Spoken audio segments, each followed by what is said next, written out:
kagumane mbatunga kakuyare for the good of the church, for the good of the church. Erirwaro kandi ryakubasa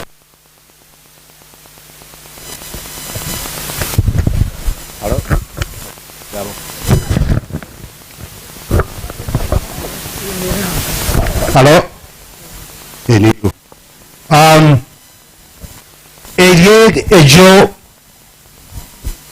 Eryo erirwaro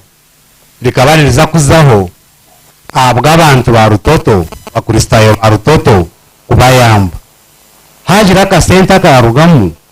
ubundi akaceka kagenda kayamba n'ekanisa so really think kureba problem yo namwe koko meeting zanyu mwakunda mu ngoti mu ngambeho konkananye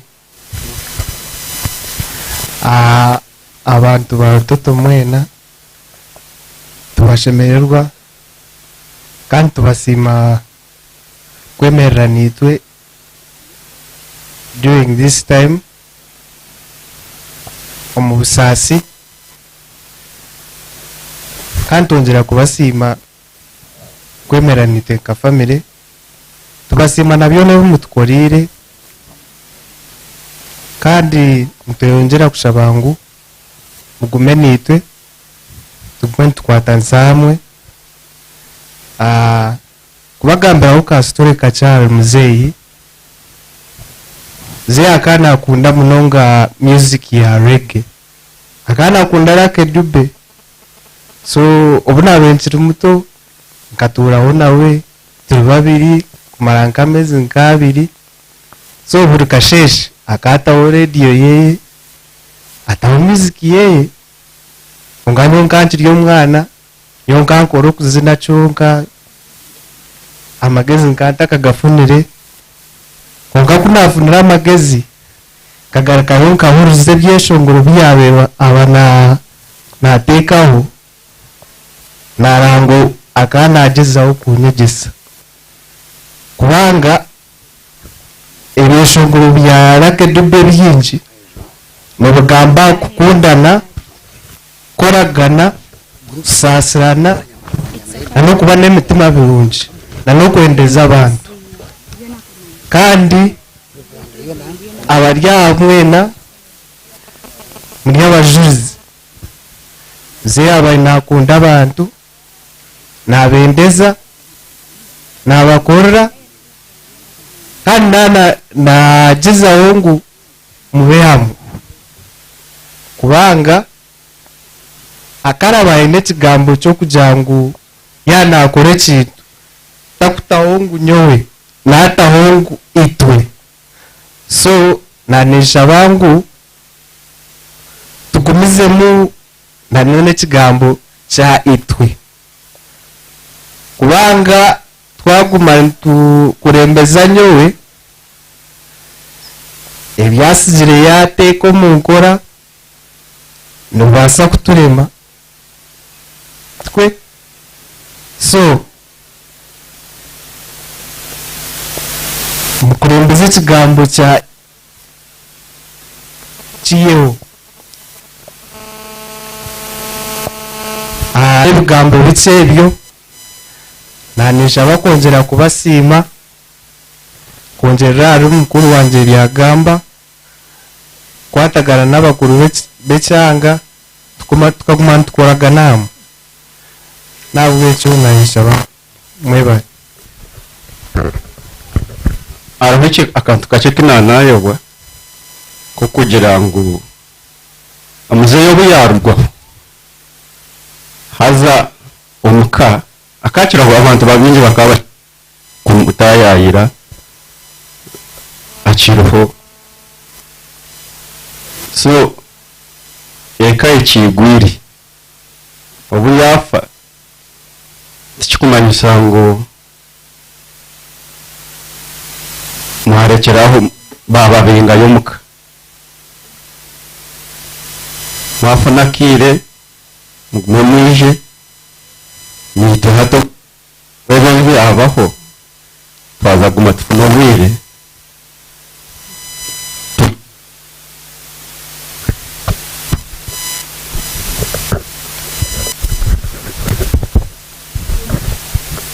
nanengira nti ubwiro bwingi tubatura Kampala konkati twashanga mu cyetagisa kuba turi ni mushayona abingi tubakumanya amazina no banyeta Isaac Makobore kandi nkora na UPDF ndi lieutenant kandi basically ndi mu Air Force. I'm a pilot in Uganda People's Defense Forces. Kitongore cy'korera bajwekera bakama banje kandi nanishaba bakuza kora report bina representative kano ayino mugisha Collins nanishaba gire byagamba tutakarugira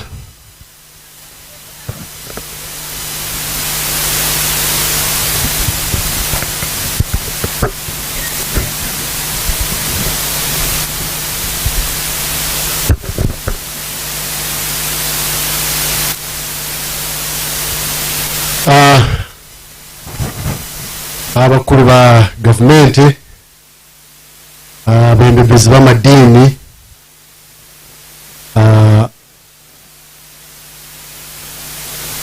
mama mchara w'umugenzi n'abana b'umugenzi abantu bekeji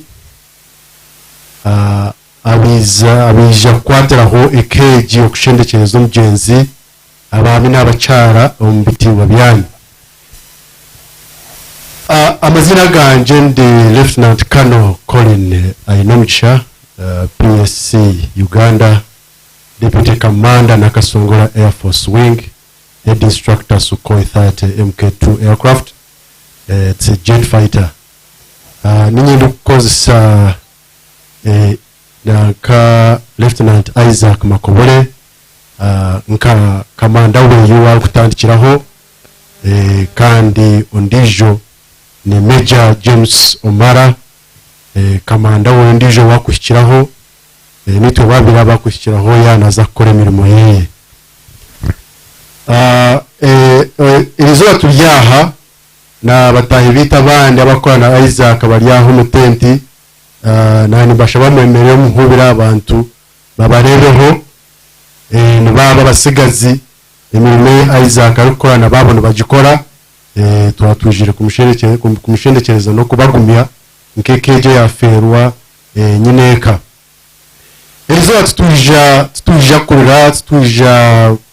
kuba turi mu musasi winji na nahuriro Masters of Ceremony anagamba irizo batuja kushemererwa abaruhanga kutwereza umugenzi mwebazi abo ko binte mwahura already nibigamba ngo abari umushija arukunda abantu arukunde cyaro ceye hano ya rutoto muri rubirizi ukunda gukora imirimo no kura nyihanga nabweco turiyaha abo kumusinga munonga kandi twe umugenzi tukumumanya ukuyo ngo akatwereza umwagazibeye Lieutenant Isaac Makobore ukora imirimo yihanga no kubakuma ako abatakumanya UPDF ebicweka bina icyo kubanza ni cha Land Forces agana amahaga gukorera imirimo yo kumihanga ahitaka. Icya kabiri ni Air Force agana amahaga kubakuma ihanga n'abantu bamu barukorera mu mwanya. Kandi icya kashatu ni Special Forces Command aganaga kuma ibintu bikwataga n'ubyabo presidency. Icya kana ni Reserve Force aba n'abantu abasavingira abakoze imirimo bakaritayaringa konka bakazo muri Reserve Force hato abantu betenga ntubihayo.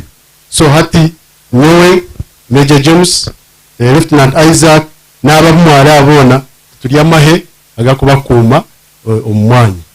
So ebituje twekire nanka Masters of Ceremony yayabi anjwire antwenda kugumya umucara w'umugenzi n'abasigazi b'umugenzi neka y'umugenzi n'abataka ba Rutoto mugume namani kandi tuza kongera kubashabira ubwire nkobu mu burabe mu abukwa twena nto tugaruka mwe bari munonga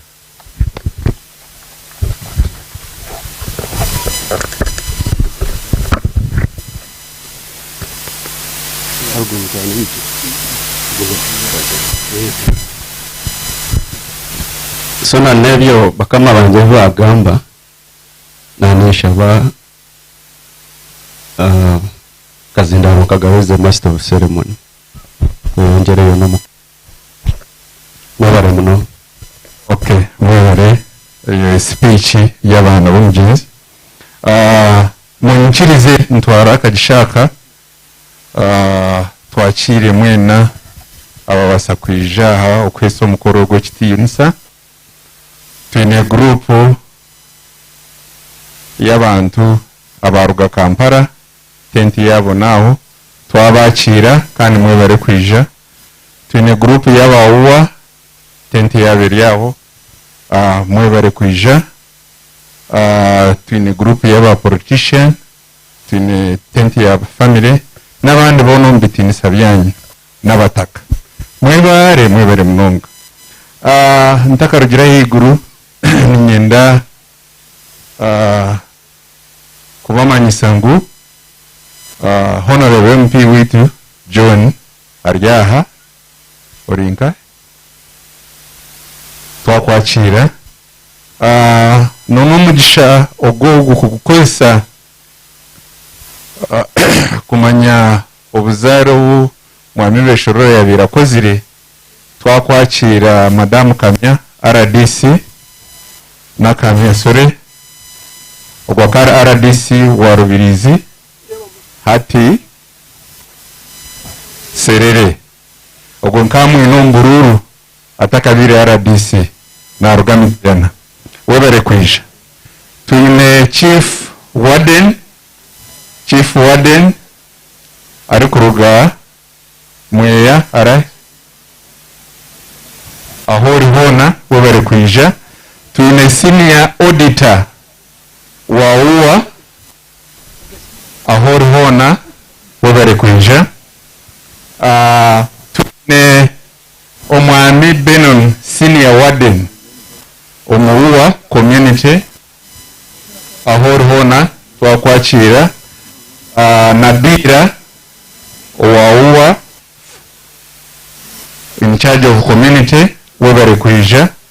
then definitely tukayebwa kwakira DPC witu Sam webere kwija AIP aruhon na waryo kwe hariyo nakora imirimo n'abandi bono ombitinisa byanyu katugenda misho na program echaza kurateo Rabbe yubusha webare munonga master of ceremonies ukumpa mugishogu kugira cyo nagamba ntwakira abantu mwena abijaha buri omwe mu kitinisa cye intekateka ngo buri omwe ayino kuyijaha kandi ayine akakwata kayina hari bishorora ebigambe byanje nibiza kuba na munonga ibyo kusima ni ntwaro mugishogu kubanza kusima ruhanga kuwatusya izoberi kubasa kushendekereza umukundwa witu ruhanga nyongera musima ahabwo kuhereza Yonasane cyoncho cyamagara kandi nitwe akatukiriza kubagana kube kicweka ahamagarage ruhanga rukuza kwanga umuntu akareba ngo rayifu ekabe muzire munonga niko kushara mwakagera ati reka tuhanga umuntu mukesha kitu abinjya batakumanya aho umuhandiki ubane weta Shakespeare we akabacara kureba ibigambo haza kunda kubyizuza ati nk'ikigambo hope ayemerera kugira ati nyo iki ni hamu ikigambo iki ni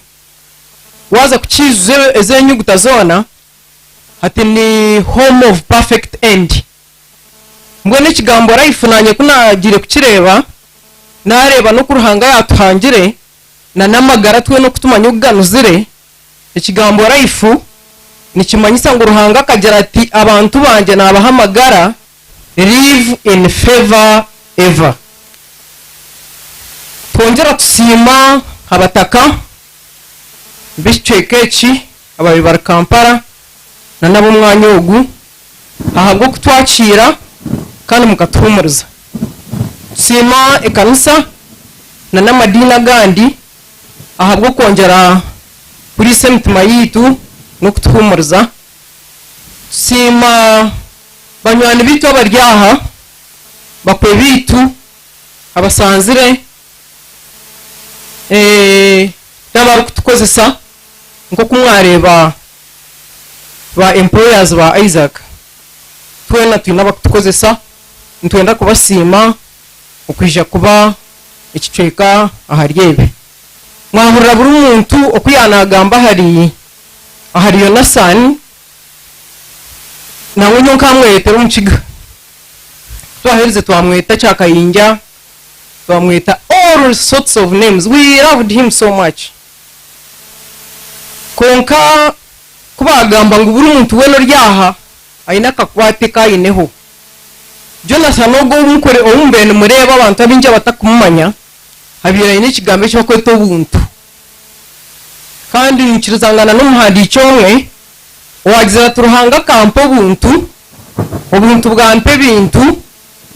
ebintu bya akampo buntu obuntu bwampa abantu bampe ebintu nabigabana n'abantu. Jonathan ogu abirari umuhereza abinji nahura no mugamba wo kushangwa bari nko muntu mu kokabirari. He was a servant and abakumanya rujungu numija kukirizangana nanye ngo the secret of greatness is servanthood. Abina chikiriza no muntu obire nabasa stretching above his age and to bend below his age akubasa kukoragana na buri muntu wena. Abandi nimbasa kubo bundi mubere mutakumucenga ahubwo kugira ukwabe natwaza oka abira ine character yo kugira ngo I don't want my presence to be noticed, but for sure I know my absence will be felt. Nimujya kukirizangana na nyaryecho nyongera kusima abantu mwena umbakiga n'abanyankore twine mufumu ero kugira ngo utakurira takucorra twene buturyaha twijere kucorra Jonathan kandi Jonathan iki yakozere izina rye ryo mu mitima yitu umujungu nagira don't carve your name in marble but carve it on people's hearts. Nimbanyangu bamwe muri imwe Jonathan nubwo yagenda ari n'ikintu cyasigire mu mitima yanyu twena tubayirwamo byone byo no kumugambaho konko muri byona ito tuyina amasiko ngo tukere nawe kandi tuyina amasiko nyina amasiko ngo nyote nkwisha kuba ifakazi kandi abana banje tubakwisha kuba mafuzi na kigambo ho kacho mu kanisa nahura abantu bahuna konka tinkitera hose bo kandi tingwe na kuhindura ururimi rwanje umbaka turi twine cyeshongoro citu ekirumwe kicweka kikugira ngo ruhango mwanya go guri kwera ugwaturamo abishewe fuzi kandi umuciwe manja w'abafakazi mwene kanje ndebi yo kusoro banja uruhanga yacu ngo ukanje mfakazi kanje ndebo ko yizo kugira ngo abana banje nefuzi kandi uruhangishe bonaro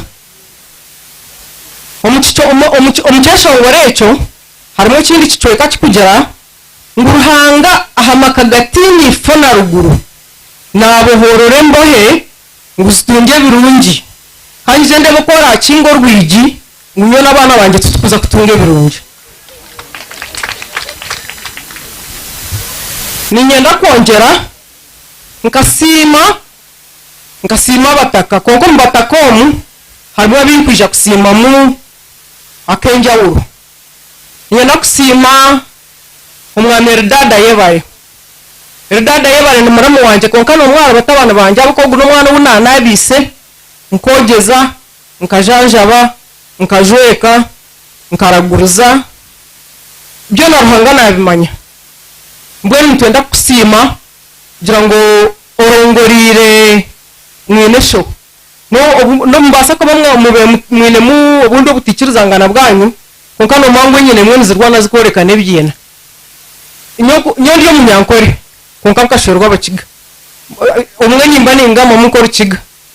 hati enyene mwe murundugu mwezi kandi zirwana tinga mayine kibabene bafa kwiyahirizo mwe yagira kuya kwataho yakutaze isho rya mutahiwe hati yamuja tumukirebe kiragwana kirahurira cyangwa muri isho hatoriya yamugera atatiyo no jango nakoro muri isho no jango ayo twarwana na wangoro umuntu mbwenu nebe bigambo bice uko no kusima beka nyenda kumugera kusima muzeyi Erika Kateba mu Amerika Kateba ntukusima tutine bugarikiro katufite mukacoro jungu. Thank you for standing with us, but where it has necessitated you have also sat with us. You know, most of the times we say he has stood with us, but there are those issues which need you to sit so that you can be able to attend and listen to them and internalize. Thank you very much Mzee Kateba. Ntwenda kongera kusima nyina kusima mchara ruse Kagoro Muramuzi akwatanyise no Mzee Kateba hino mu muhango gubakozere mukutubera nkuko nakigambo niyenda kubanjurira abana mwamwa barebere konka abinje mu manya abana babiri Gumisiriza Trevor na Isaac Makobore na Gumisiriza Trevor abo nibo biological children abitwine konka enamba y'abana bitwine nabi Yonasana twire namanya fina abana batanu ahari Makobore Isaac na Gumisiriza Trevor twongeraho Donald Ndebesa twongeraho Kamusingize Daphne twongeraho Immaculate Nisima who is sitting her exams. Then Ruhanga Kija yatwongeramwe abandi bana yatuhayo by the way for us we are a nationalistic family, so yatuhayo a daughter from Atiak who is Isaac's wife, she's at school. Then yatuherezayo a son Davis who is around from Perego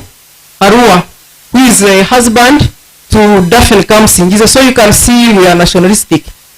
Thank you very much. If you are around, you can wave to people. But now, at least, you know that we have. So when you see these boys standing around, don't say, but they have been telling us he has only 2 children. Now how about these ones? So you need to be clear. Yonasana myaka yaferaho abira ine cyo bugiga kimwe binjo muri mwe bunde kimbe mutakamanyire konka ebiro 30 byo ku 10 12 tukakira abana bashatu aho mucaci Reverend Fred niwe abashire hamizi akabatase mu igana rya Kristo. Umwene bamweta ahimbisubwe Kevin, undicho bamweta abaho Christian, undicho bamweta abasa Maron. So Yonasani yasiga abijikuru bashatu konka kwakuba hariyo bundo kugira tunanye mbendi umwana wa Beshororo ningana mujikuru wa Beshororo buzima watushikira tukakubinga abo kuba bana nebirabe rugaruhanga. Niyenda kongera nkagira ubugambo buce buna abagambira ho buryo mu ruzungu konka ntije kugira wanyambaho urabari hiye na mutahi wa kubasa kumuvunura na basa kumuvunura nubuza kutuyamba mutajya ngo natwara ubwiro bwingi konka ibintu bintu bitukuza yo principle yanjye no kugira ngo obanaza rufu obanaza bugenyi ishemereye kugira kinakopayo. So nabundi nkabasa kugira ekikakuyamba umugambo umwe anagamba umucaci nyino kuntakishemererwa anishintu cyagambara abana banje yabagira ngo differences zanye nabo ni shebo zishemewe kubaretera ebizibu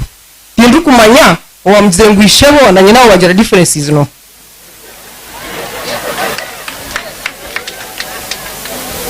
hati namanya. Yes, let's listen to this. Everything done on earth has a spirit behind. That spirit can be good or it can be bad. And that spirit leads people to either succeed or fail. So if he has any intentions, I'm warning him. It's like sometimes there is a word which they call reverse psychology. You can go and research about it. You know, the devil's greatest interest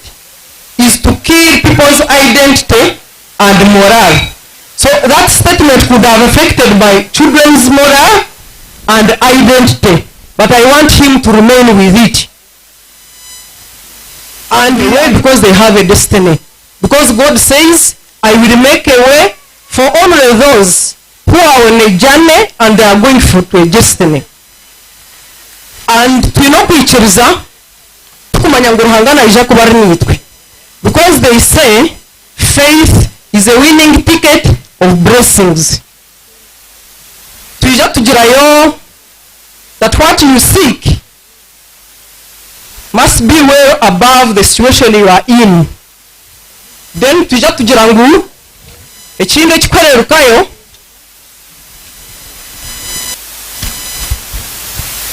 that you accept being in a place for it prepares you to be someone.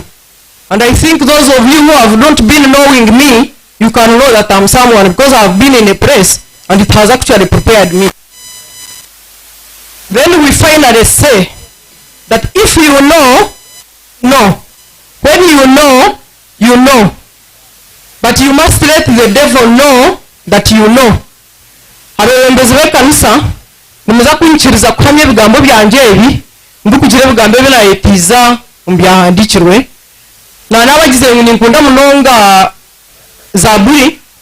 abo kubebe n'ebigambo ebi Dawudi yabirahandika buri kugira ekiyarabamu aba abatari mu church nitwe twashoma ebigambo byane biri mu Zaburi ya 50 umutego 16 okusya gwa 23 konka hati munkirize mbashomere Zaburi 120 n'igana 21 nzikuratanise ahabwo kuba nizija nizo zikuratira egiye nabashomera ituanze igana 2 ombusasi bwanje nkatakira Mukama yangarukamu hayi Mukama kizamagara ganje eminwe eri kubiha n'ururimi orunukugobya iwe rurimi orukugobya we baryakuhaki kandi baryakukorera kikindi emyambi y'obwogi bw'amamanzi n'amakara g'omushasha kandi ebirenaku ahabwo kushuhukira Mesheki n'okutuura omu mahema ga Kederi mazira omwanya muringwa ntwire n'abarikwanga obusinge nyowe kinkunda n'obusinge konka kungamba bwe bimusingamba Ruhanga entaro nyingi zandwanire kandi ngamba nyingi zansingwize binjo muri imwe tinguza kuchata 10 nimukimanya ngo 25 nkaterwaho nkuba konka omuntu akembera hariyo mu trading center yagira ngo cyo ngabona abo barafahinga cyakirana ngo akarire iryo rwango konka kunahereze namusasara bantumwe to kubasabwa bicyotini wowe ine rwango notego kubani wagaba bo kwarukundo tugiyime kandi tinkachi kutura niza kwikiriza rwango abo kwani yo yine kandi urukundo to kujimanya koko boye nitima waba ryo wampa ni byakira konko bw'Ruhanga narukugaruza abanyampare n'amakiga nimumanya ngo witima na hema n'ekituru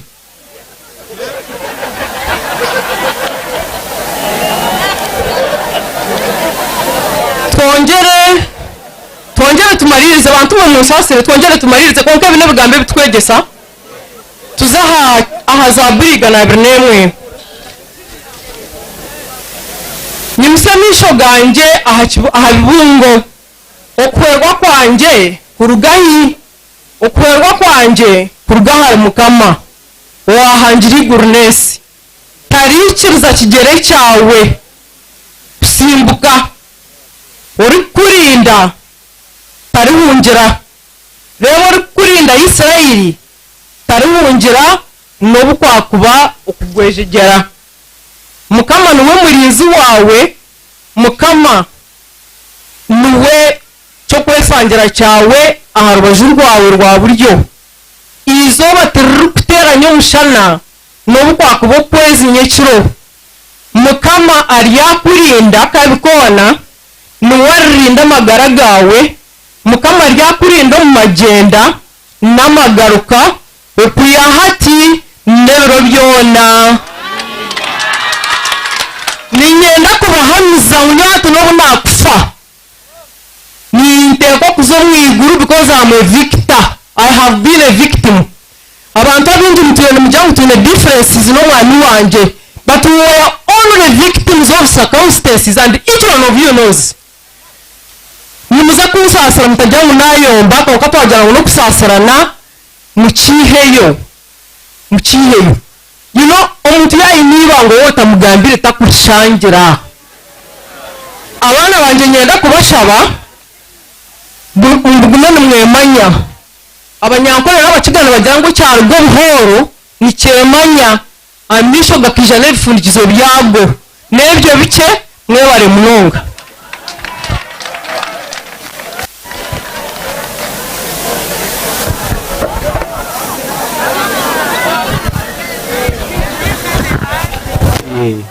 mimi nka last born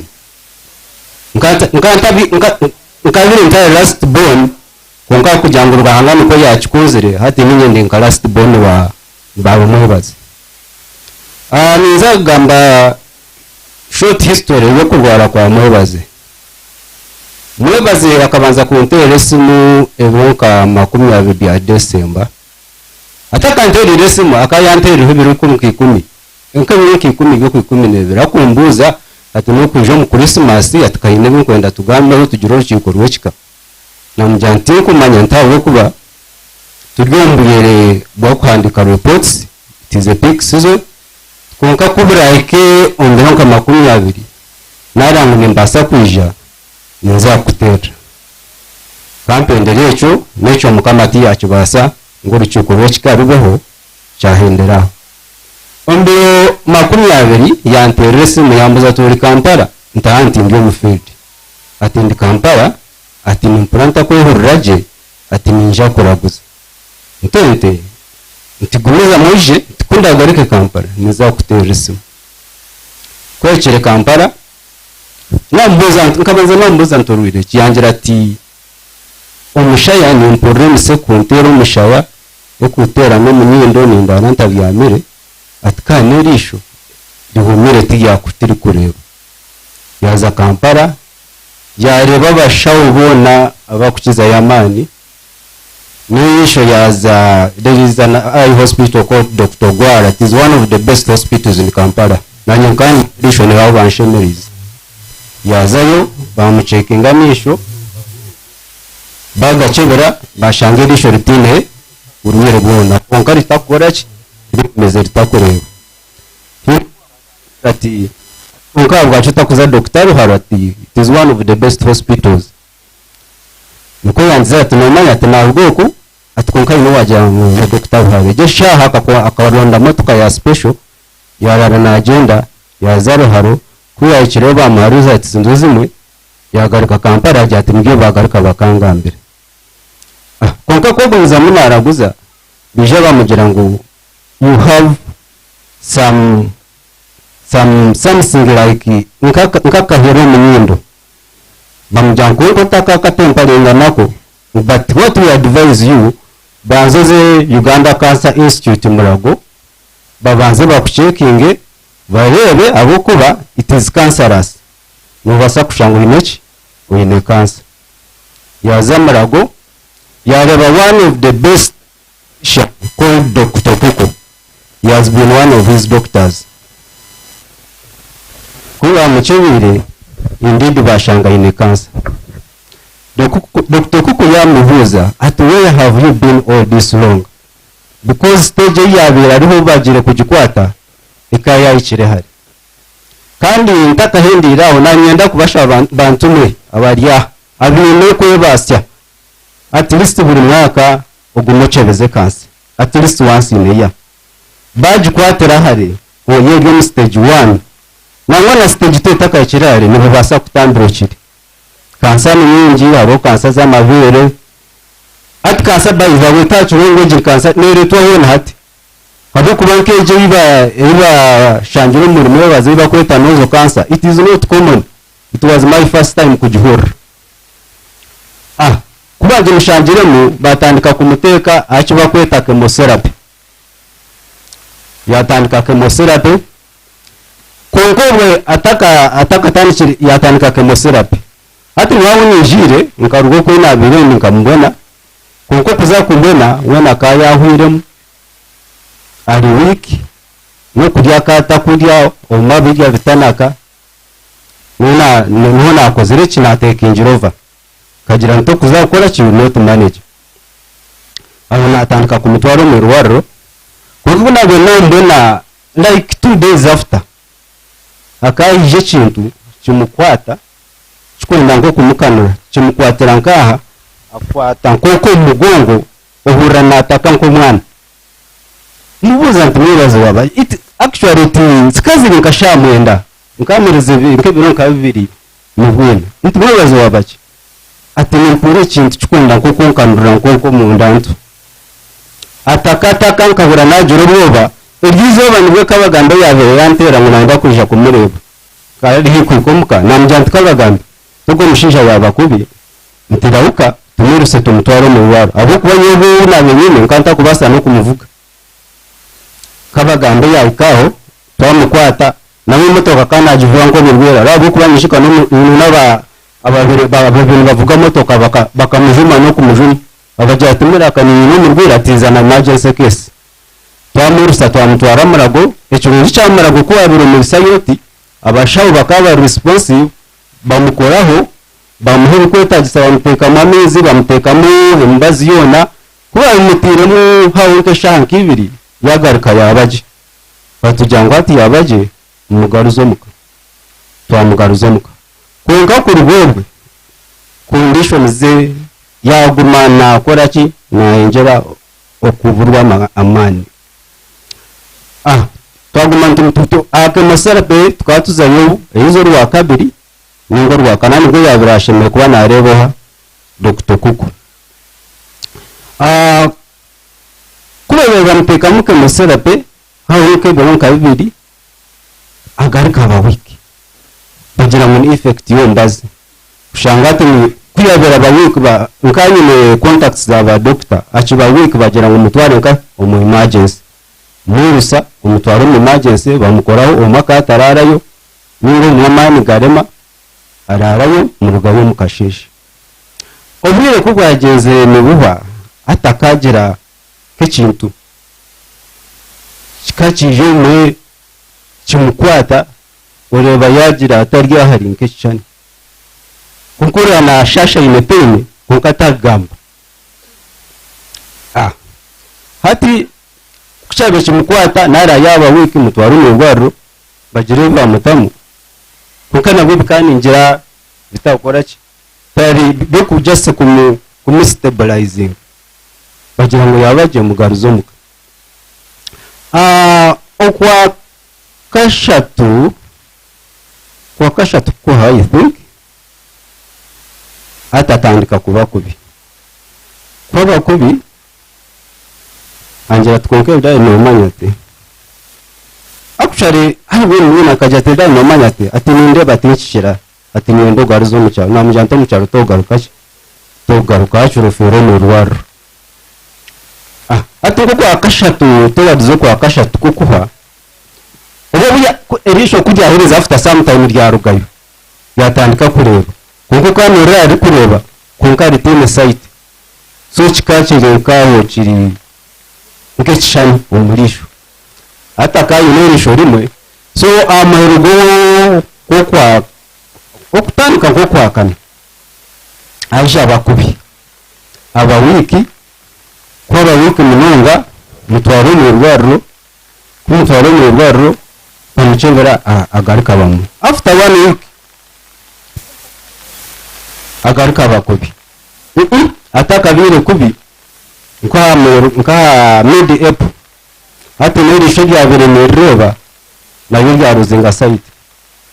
so yaba okono no kutambura ko mukwatira kari nkempumi atakureba ati kuna mutwire mu rwaro yaba kubi ba doctor bagira ngo tukore head scan namutwara case clinic bamukora head scan kuba mukoze head scan bagira ngo ayine what we call odema. It is something echiba kweta expansion of the brains nukuba kuchita bashaho kuya funejo odema doctor anje atumamanya ate atudenejo atumuntu yajifuna atore kuya funo odema no kugamba akagamba isuka yabura atunko kushangana ingamba uko akari nko mubwira rundo kuyabe nagamba yafuna that like memory loss shangana kugambira ibintu shangana jere n'ubu yabe wakungira ati mukaka riuna nyita mutuzari nti mukaka waware ntikata kureba mukaka ati nguri ati nemureba hari n'ubu mushangana nakugambira abantu abota kumanya kweta bayi so many funny things kubi atandikire ejo ba doctor bangira ngo it is brain conversion aburi mbazi amwe noneho burwiri so at the end is kwakuriye nkano uko akana uko akatano uko atandikire amagara gagumaga yongera gukora ki kuba mabi ewe yija yatandika gukora ki akaba wiki munonga no kuriya kwatandika gukora ki kurema kwatandikire kurema like at the beginning of May chintu chinja chamukwata chikachi mukwata like for bichari chimukwata like for 18 hours aliya wali emotionless utakumwita ngo akwetabe ukuri rumu tadiya wali nkomurambo kunkati murambo niba naisya konka atukusha mukwasire chikamukwata nkurwa nkubwo kubanza ntajanto buri nakubaje umukucha the good thing umukucha biri chimukwata that time ka mwatangire kufuna nko kwikiriza ngoma mwitera basha uwo bakimushabira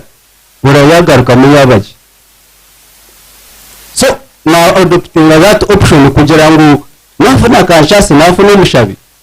maybe na jantire no try plan B ntukuzomu rwaro nayo ne basakora ki kunyamba so ngoma mutwaro mu rwaro mundi tabashaye bamushabira kuko nabo bakimushabira oreba hino cyamo yambo yakora ki yagarukamo so kija kigumane ki until awisha marira mani atugo kikacu mukwata nko mu shanki 3 kimurekura ngira kimukwata bamushabira kimurekura so kucijire cyongera ngira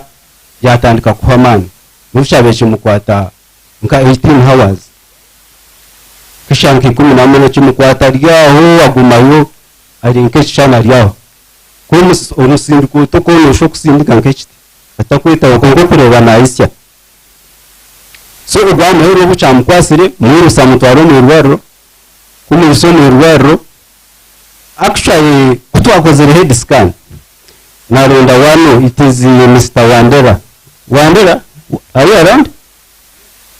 Yeah, that is one of his best friends and age mates.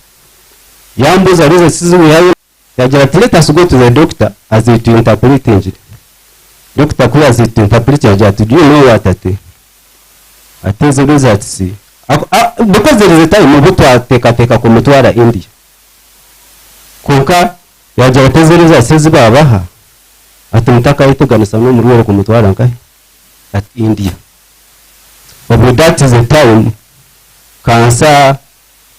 ndikurita abo kubona medical report yabashaho inyuma aha ibintu biri mu bagoro nabagihita metastatic brain net. Metastatic brain net, it is when cancer moves from its location ikasaturate ubwongo bwona, ariko bwona ate saturate ubwongo bwona ate no kushanga wawe mu bwiraro okugambisibwa in stage ya bire yahika doctor atugira ate kimara akore mukore palliative care murebere okwisoma kamara muyeka onagaragensi so kuna mutwire murago obwo umusani kibiri kintu kikumukwata twayikaho bamutekamo n'izi bamutekamo ananka kunkobwe akayabura mana kata kigamba na munonga yashonko agarika higuru ombirunka bibiri kubyabire agarika garukamo kuyagarukiremo nawe that was funny abo kuba kana isya akisa orahurira kentare gambiro mpaka akana isya kuba biruto kakuru warwa binini muhura ubagene rwaru bamuteka kuri kuyatangire kubatyo bareta oxygen bajumita kubajumutiraho yashonko wa stabilizing twagira ngo maybe mukama yatuyamba nabasagarika yikuru yasibaho fact banyanyiri no gucarisa kija kumureba bakabija kumureba kuhawire uronka bibiri cyagarika kijya cyamukwata ubwo nakana isankachi shakana isanke imotoka bya DMC cyo kujya nuko yabena isomwe rwaro bagarika bamugaruza oxygen kuba mugarubize bakajumuteka kasiga bajumutekaho nyona nasigaho kasigaho joyi abwo kubankan mpayarinjire na bedside naso babena murebera abo kwagwo kujango ninkora kandi takubasa kubokora byone nka kunabena ikomuka nkashanka ugoruka rwa kabera katwaheza yesanda abo kubanka muturo rwa kaberuri banteresimu bagira ngo muzeyi cyaho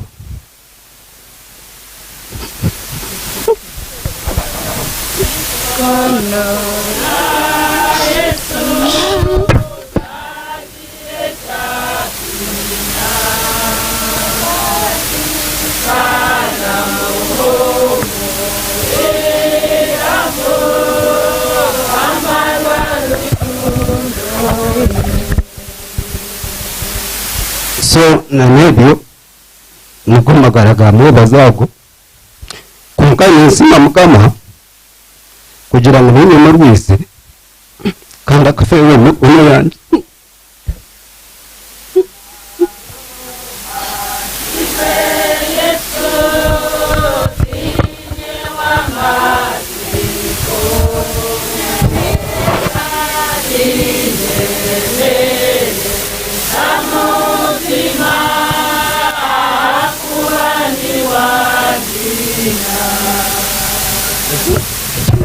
ni kimwe nyewe mawakafa tenkuma muzee akavajiri mutu mawakafa ngiyo muti 7 mwebazi picked me up naho ndi ni mwebazi so nkebuza nti if I don't pay back mwebazi nanta mushashiro muringo ogu ndiya mushashura sinajya ntangore gwa ama ebinda abase yona kureba ngunatambisa ki amagaraga mwebazi konka mukama takisimire ya mutwara ejo topic kanjurugo kuyaho niyenda kusima konka ntakahereze yine kintu kinanyenda gamba ntakaherezaho omukurwara kwa mwebaze ndeberemo ebintu bingi kandi no kwega kwingi ahabwo kuba kuyarwire hine ebigambo binabe mpurura especially bikuruga rutoto ebi kumugamba ubwingi kashitama nayo buza mwebaze ibintu byakorera abantu ebyakorera rutoto ebintu byabashimye kubona mugamba ombirebo nkabe ntakateka bakasimbira amaju bamushashira abaje konkosa kuhurra urangwa atakafiye no kufanga abantu bariyo barango umwebaze yabo wemuza obuntu tukabutahe bantu. So Matayo shuri 3 omushorongo 2 nibajyana umwete isobuka muri muguru bukozereki bantu mwe twetise kandi tuyo no kwetisa abo kuba kunagira ngo namwebaza kizire mukama yamuha amagaragara ku tuliva naza second chance abamo mukabene mugaruka yore urugi yarukinga abo kuba abantu abo yabona itanga banywa niwe umukurwa roku bamurugiro camping rero no kwebaza nani ngenda kubanza kwebaza Mzee Kateba. Mzee Kateba, he has been like my guide. Abo mwe ko bintu kubendema mutera mujante mwe na akora ata. John? Okay. Mzee Kateba nembe ni obuni woni singa advice, seeking advice. Ngolika sima bedside nurse. Ogu mwebaza amagara kugije nigaba mununga nigaba kubinara ngo tinchi mbasa abo kubo kutambira ka kurema yafire na misho kuza kweyamba kandi ndo muntu okumukwaterera nazo mu company ni hayo banansa baba kwayaringa kurebera abarwire nabe nishashuri mutwaro 9 buri mwezi. Musa, are you around?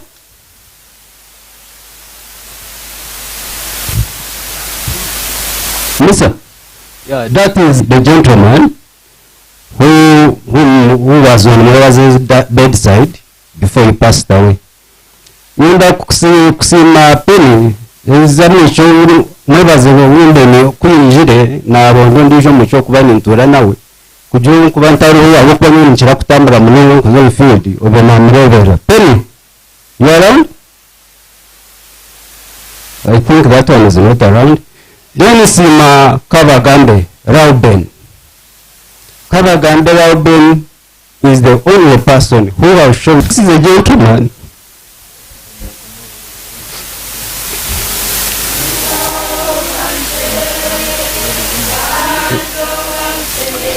This is a gentleman kuwabe mbanka staka kibanyine mwebaze munyantu Kabagambe tinatwara mwebaze umwero tukunka tenyine sente ati kanko muntu akusendi aho nawo Kabagambe akusendi cyanka miliyoni urabona abo bishoborwa hona aho dukoro Kabagambe wodukamine. Actually to tell you the truth Kabagambe has tried all the best kugira ngo mwebaze agaruke ati cyarimo ngal kasima andi naho kirebe nibagira ngo munyani wa manyaki omumanyi mukabi woko kuburyo mukabi ngo kumanyoha. So Kabagambe nimanyire ngo he was a truly and best friend of Mwebaze. Ngali kasima Rachel akani munywani wa Mwebaze abo kuko yatanchirwa Mwebaze kuyarwire ningira kana mangu nakufa kuza kabase umukoma nkebyo kurya ayanga kubirya n'ubu yabara gwara kabakubi utimuka mwiza kutora mu rwaro ayanga umenye Kabagambe tumyani wa unyenda kumutora mu rwaro takwenda aje mu convincinga kumutwara mu rwaro. So Rachel n'umu kuyabanga kurya mujyantu myani wa yanga kurya aje mu biha emera gikoraki ajirya. Ninjira kusima aba doctors ba Marago no barebe batariho konka bakozera cyumunonga abo kwa kubona umuhisa yoti bagize kufayo biruka warangu bamukoraho. Isima Joy akonka bakija amuheru abo kuba Joy kunarebere mu Mwebaze yabakubi nagira ntataka fero mu ngaro bibo bakajya ngo ninye namwita natera Joy nti kwatema to koje Kampala nti mwanyoko yagumiza muri abakuru Joy yija aho kwa yinja n'icyo cyuro kamugira nti tugende mukoze kubyama yangira ati neza konse ati nyene ndaraho mu ruwaro namureka. So when he passed away Joy was there and Mwebaze I mean even when came and unfortunately when kuyakira hati icyo curarireho bironka bibiri mwebaze yafu ninjyewe niwe wabirategereze nenda kumaririza kugira ngo mwebaze n'umuntu bentine shonga nawe n'umuntu bene sigacu kuma kindi kandi n'ikirungi nahabere nyaje sigana nonga naferwa ikirabo cy'amani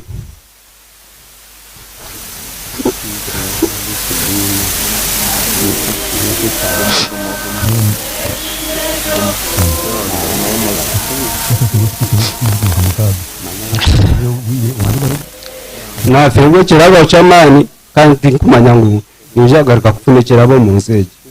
kandi ikindi kintu ndagamba ebintu mwebaza kozire nkuhamya ngo muritona hino kubasakuzo mu ngitozi engitozi zikiri impango we should work hard as a family. Those ones who want to cooperate, we shall cooperate. Abatakwenda cooperating, we shall leave you in your own class. But I want to request you kindly nyenda kubashaba nkeka no mutima gumu. Reka twatanise tutambure ku. Reka tureke kuryana kwakuru. Reka tugire umutima gweka. Kandi sina highlight aka n'umuntu wabe nakunda abantu akafa nakunda abantu kandi hari ningira mukama akamuhishi mu kirungi. So reka twate umutima gwe. Reka turiho obutekirizangana obutagarizana. Na nebyo nanyenda kushaba mukama aho mwebaze aho yakoze rebi abimusasire kandi amaramuze each rest in eternal peace.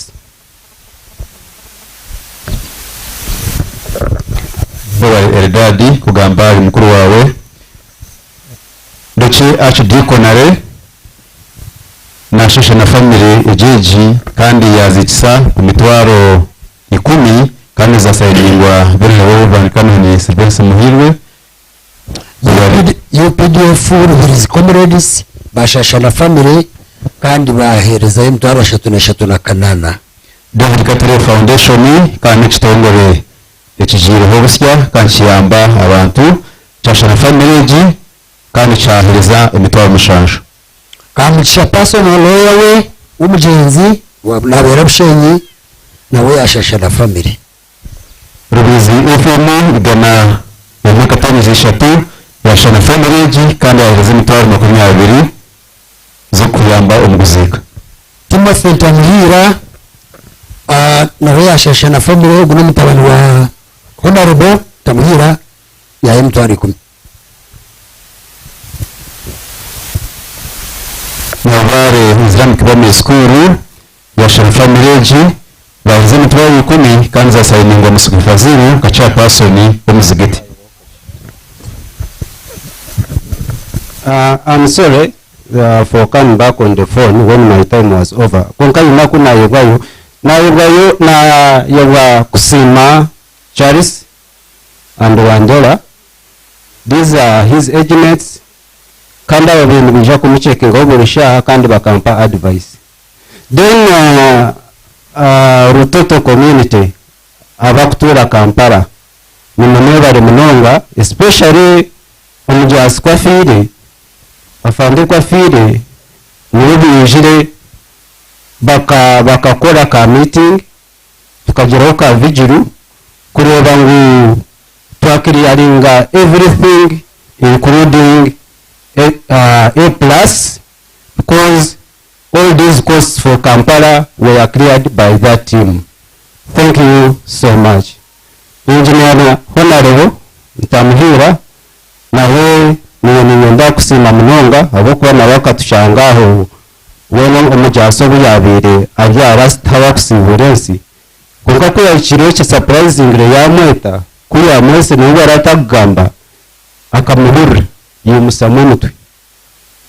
so kumwe kumusamwe kikamasa wakamucenga konka akari bombero byo kushembayo abokuba kuyarigiro nkahati ekiro cyane cyakare yafu niwe bari munonga bari munonga akankwasa Benoni umukumanya azarwa yako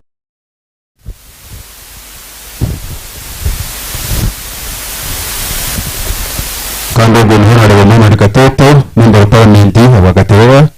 ya Shan family kandi yasinike mitwari 10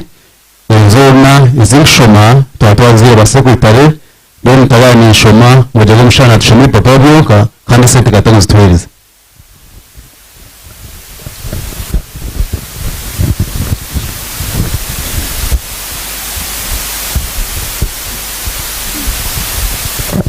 speech yaka iri kora haho ni speech ya Shento wa Yonasani speech ya Shento wa Yonasani sebo ija speech ya Shento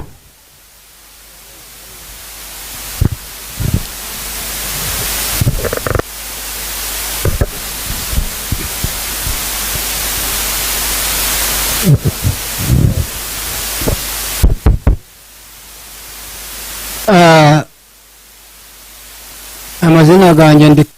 Rauben Karugenge. Ndabasima mununga abakuru b'edini abakozi ba government abaryaha mwena bija kutusasiraho akuferwa kwa mutabani wanye. Beserorogu ebyarakora byona akakura tebiragiro bibiri ebiragiro bikuru bibiri nje mu kristayo ebiragiro bikuru umagara gaitu ne bibiri icyo kubanza spiritual ukutina mukama ruhanga wawe icya kabiri kutina ruada kukunda mutayi wawe kukore kunda kiragire cyo kirazinga biri byona ebindi kitari kiri cyo kubanza biri byona biri hansi yacu wawe rakunda mutahi wawe tukampuraningira kumukora kubi tukamwiba tukagira munama yo kumwita tukateka kushamaniza umukazi we tukateka byona biri hansi ya nicyo cyo cyakabi so ebiragire ibyo nibyo yabiri guideline yeye okukunda nicyo buri kintu cyarakora akirimo kukunda. Ekindi ecyo kankereke ekindi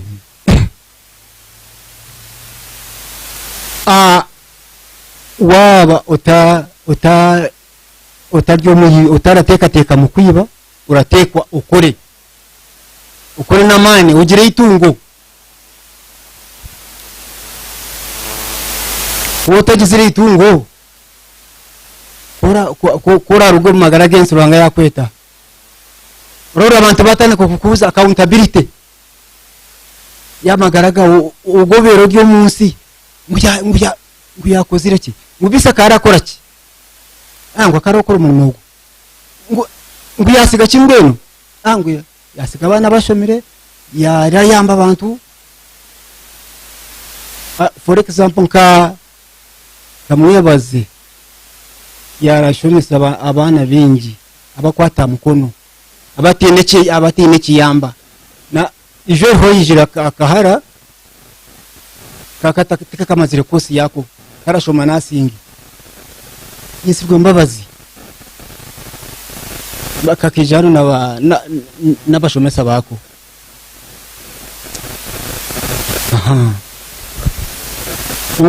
wakora ukagira itungo turasa mu kwiba turagira ki uratungure uwanyu haronko muharo nkamunyanya uruga cyenda nibi mwebazi ni wamukwata mukono baramweta hope dunia ubu yarashomera kabale mu Uganda College of Commerce karataha nyine wa mukeishi konkati mukesha kurira kuyamazire tiyamwebwa yaramukwata mukuru mukazi atari kurira ryaha so mwebaze tine ukuno umushobororeraho ibingi babigambira kwawe kikuru kidarinda mumanyi ibi yarakora byona yarakora tibiragire bibiri then kindi accountability yamagara gawe iwe umusomu ukozireki yebuze abasigaze bahati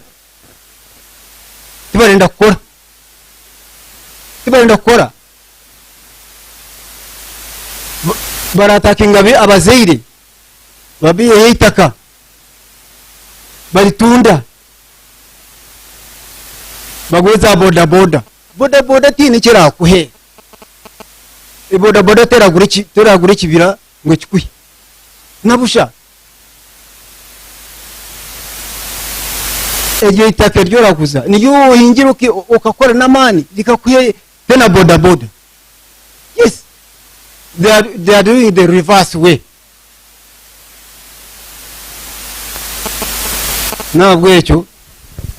abantu bona bahurura kubawurire enkurumbi bahurura kuruga Kampala kuruga Kabare kuburuga Toro bona baryaha nabwecho nyowe nyine ukuno usimuga umwana wetu kirungi cyeye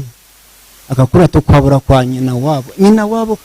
akaryo mukazi umukozi buraga niwe yamushomesize mukuru wanje yamaze kurugaho bamaze kumwita bakamwita 1979 mu rutaro bamwitira hakaweye konka nyina umuramu wanje hari kamusimi yayezirika yahinga ya aratundo yamuhera mpaka yamaza elevo ya muta UCC yatunga diploma degree agisomise na ugumwana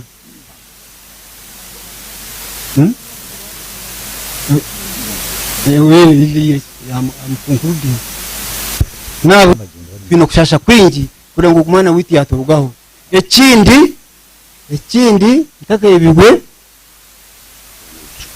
abasigara mukore namane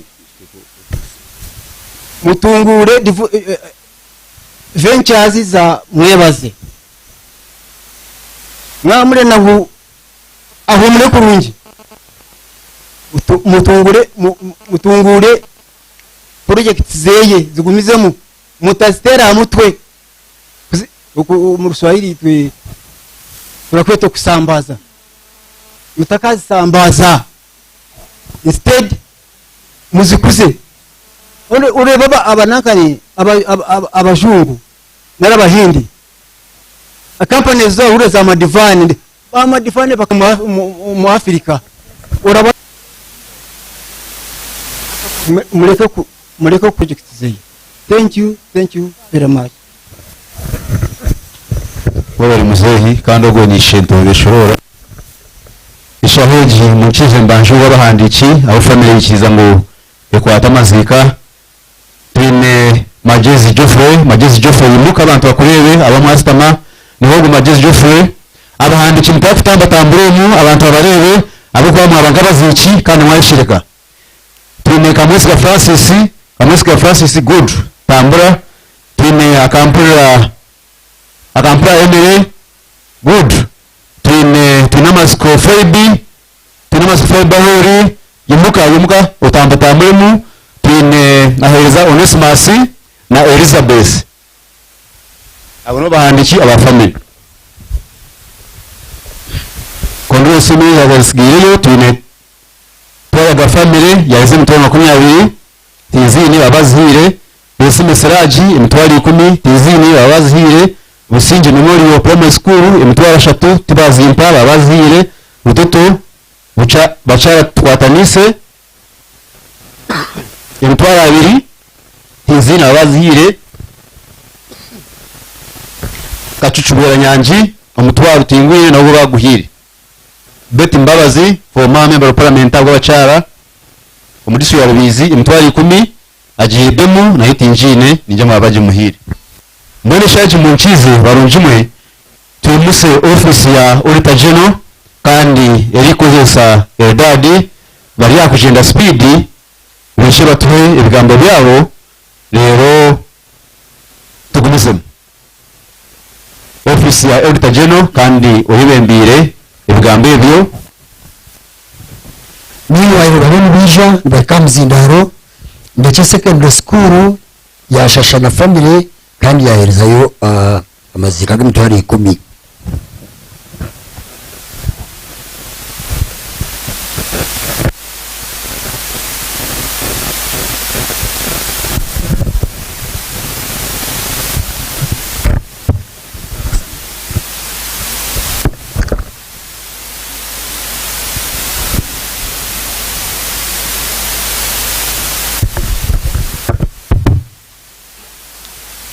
Dear mourners,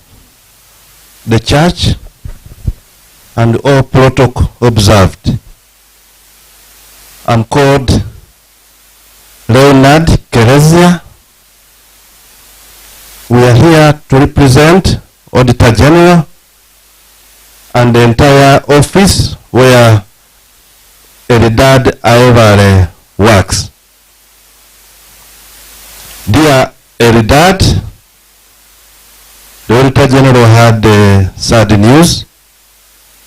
about our brother, and we are here to stand with you as an office because we believe the office has benefited from the contribution of this family and the brother at large. Eridad is one of our senior staff, is deployed in the works sector, but at the same time, I studied with Eridad at university. And when I've been hearing people trying to value the weight of our brother, I think for me, I started valuing it sometime when Eridad was at the university. Every time he would just say, my brother, my brother, my brother, and would see the contribution he made towards Eridad. So the Auditor General is very, very grateful for your contribution and also the contribution of the entire family to the office. Most so, instilling in you the spirit of hard work. Yes, you are one of our senior auditors, but it's very hard to differentiate whether Eridad is a senior from those ones who are junior. He interacts with everybody. He supports everybody. Eridad is somebody you can meet. Is only having 100,000. He sees you in a problem and he gives the entire 100,000. Then is the one you have given sympathizes again with him and say, no, how are you going to travel? Maybe you go with 20,000. But we believe that kind of spirit, it's informed by the family you come from,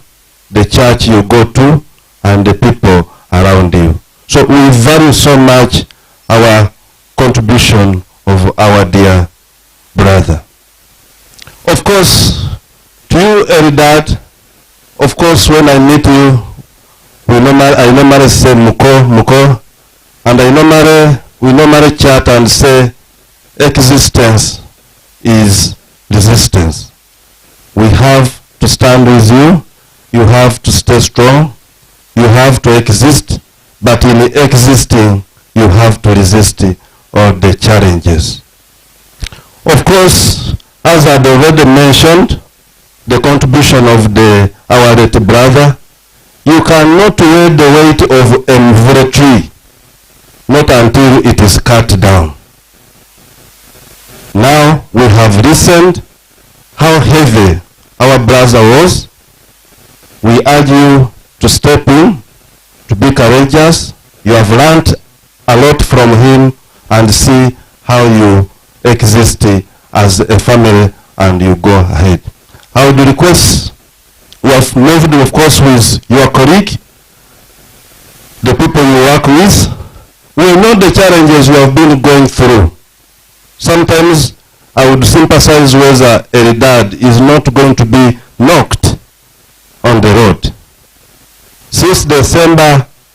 we are very busy office with a lot of targets. You are requesting for progress of work, but at the same time, Eldad is telling you, I slept in the hospital. I slept in the hospital. Where are you? We want a report.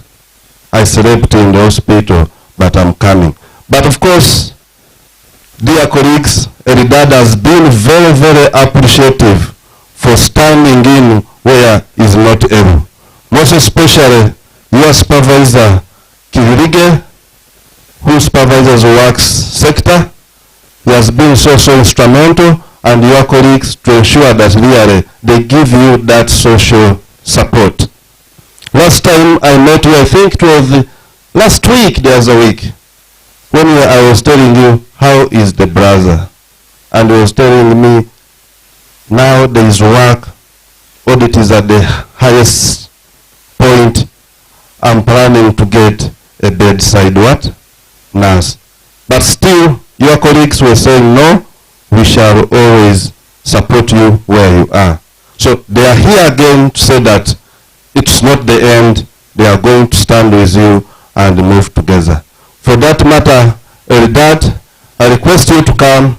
because we have a message from the office in the form of a humble contribution to support the funeral services. Yes, Eldad.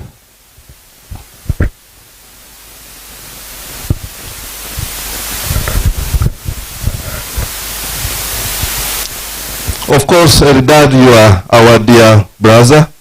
Of course, this is a humble contribution, but we are still with you. As I've said, Muko, existence is resistance. We have to move and support each other. Thank you very much for listening to us, and we thank everybody who endeavored to support. We know what it means to be in the Cancer Institute. We know what it means in terms of resources. So we thank everybody, friends, colleagues, family members who supported our late brother to go through what he went through. Thank you very much. May his soul rest in eternal peace. abo bakurugaho mutukize tuyimuse kamusime sako ka yeshoro yatandikiye ko kumushimanya chairman board umugurusi ga ija ushoboye ubigambo byawe kandi ugambe abonsa yeshoro chairman arena ija niyenda kubanza kwebaza contribution ya mani munongwe kuzirwa Honorable Ntamuhira. Honorable Ntamuhira inakwamanyisa ngwazi wistand yashize miliyoni kamukaga za kutereza umukutuyamba kuva mugenzi natwarwa atureze motoka yatureza pichi ntati nibikora airtime wa radio television byona mutwarize Honorable bare umurimo gwo yo ukora kandi gwokozire mukama kongerero abembezi bedini bakuru ba government bari aha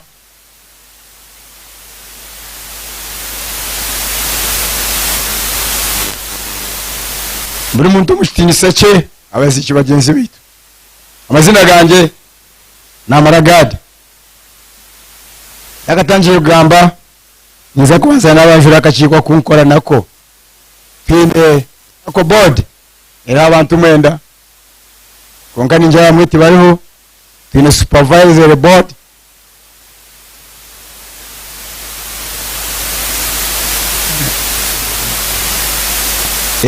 akandi kakiiko hamwe na human resource.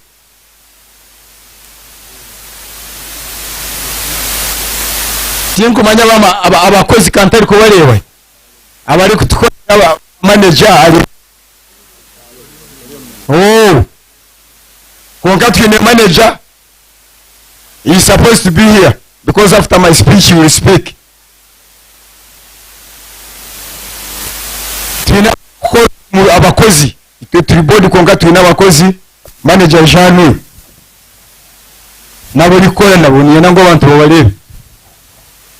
ubwo niwe basheja niwe branch manager niwe manager general manager twina branch manager Katerera, so abamwe nibo abari kumukwasa.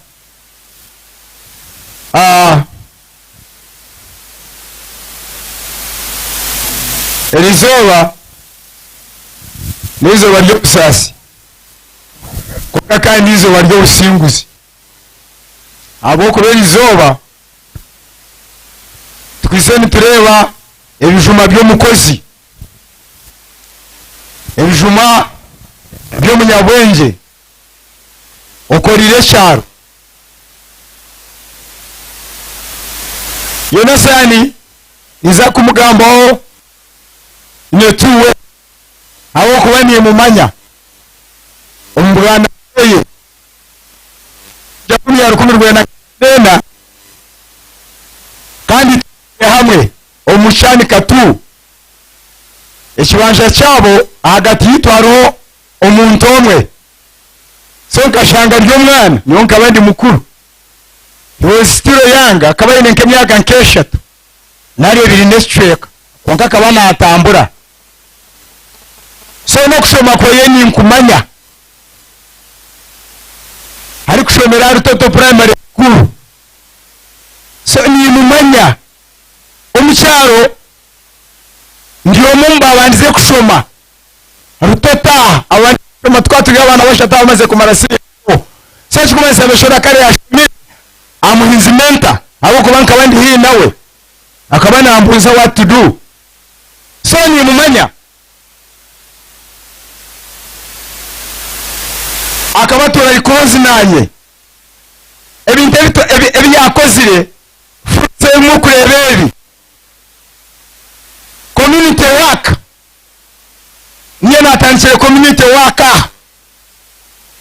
niye natangire kora group y'abantu community development niye ndonda bokora nabo konka ni musimu because a man of his caliber kureka murimo he was around 38 kumeni imbara because he should be around 60 now tina mnyaka kuba jigamba konka ni kwende kugesinga akarugo murimo gwe gwa accountant yagaruka nyuma no mwihahi ari nkashi oko yakogo murimo gwa accountant agagaruka nyuma kuzakorera abanyacyaro no mwihahi.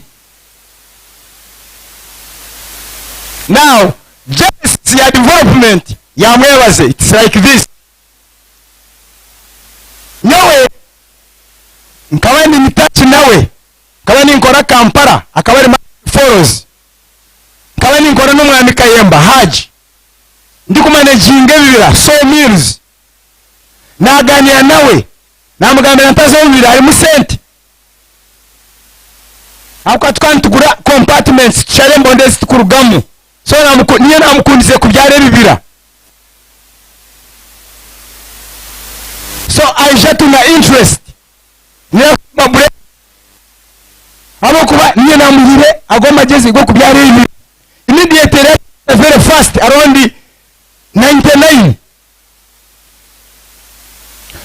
Kamsine Sako, I'm the genesis of Kamsine Sako.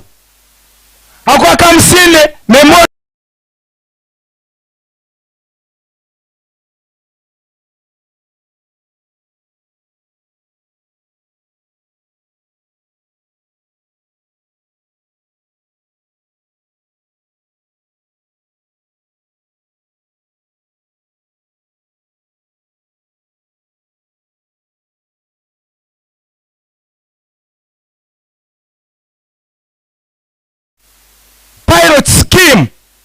ekaba emu component ya credit Brendan yenda kusima akwanka ganeniwe tukatuzomu conferences za SPGS Sorok Production Grant Scheme ndikurebera ebira bya Businge Jack ayinkoze emyaka 16 turi kubyara ibyo bakatandika kupatika serious 24 nituzomu meetings za station omu Uganda yanje yatazanye credit component of memory namujanti why don't you make a big thing Branda kone nojuka turi hariya ni kugambira immediate nyonka ya Shorora ya leta ekitabo cyo kwiza turi kusayininga ko bamemba ati nabi maziri namwe nambisha tu muri Kamusime Sako. That's how Kamusime begin yatandiketa nyowe 1990 ngakora group ndikumbwa Kayemba Bunyaruguru Farmers and the late baga wabere politician natandika group ya Bunyaruguru Farmers twayembeka echo kizimbe ekiri mu Kamusime Sako. But group dynamics zigumire yoko na cyaba magenzi ganti gagarukira yi abantu bandema baje ngo tuguze bari mutabaza yinke niwe baridira yazo abeshorora Kampala beshorora gagura property yo mucyaro atekago ninja mutabazi neshuka nkamujya involvement is moving from Tururo ndikora ambiri yakiguru konkani isima abokuba nkabona umuntu wo kwata spirit yanje nkabanye ndakore cyaro naburo konkwasa kuyakwasa icyo kintu niyo Kamusime Sako rizoba. Today I'm a chairman board kuyatangira Kamusime Sako abantu bo mu cyaro bajya mu banka ya Beshorora nambingi bakaba batiriye no kuzamu nangwa hari abantu abende bambuza ngo Beshorora kayafanga banka terafe namujantoriyo mu banka iyo turi kumanya biri kufayo kuyamazire kora bank Kamusime Sako emyaka emitamu zibiri zori kumaronka chairman board kuza ishiro abatanishira kintu yarugaho tarare miro kuyarugireho hazaho omushara cyomugisha tigwe kansa nawe rya ogwe tamuye kuyawireho hazaho Edward mwebazi tubebaza ari hariya ogwe kwarugireho banyeta hati ninyengaramo mu ntebe hati onojo Kamusime Sako negweta. That is the genesis of Kamusime Sako ekatandika n'abantu bari kunda ecyaro nyewe nkabani nkunda abana kusoma kabani nkunda development nambwa ncona jangu tize victory hawo kuba turgampa celebrating a victory y'omuntu obero innovative omuntu omunyabwenge nani partisan okwega orobota ari kwenda kwega agumari nkokwari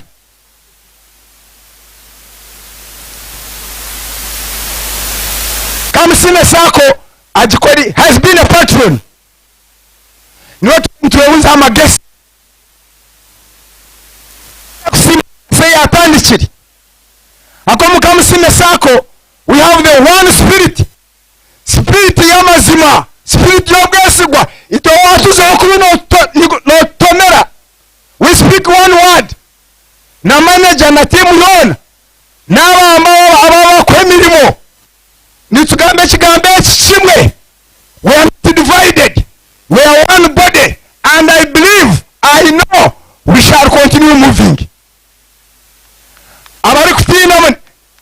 Kamusime Sako yasiga twatandika branch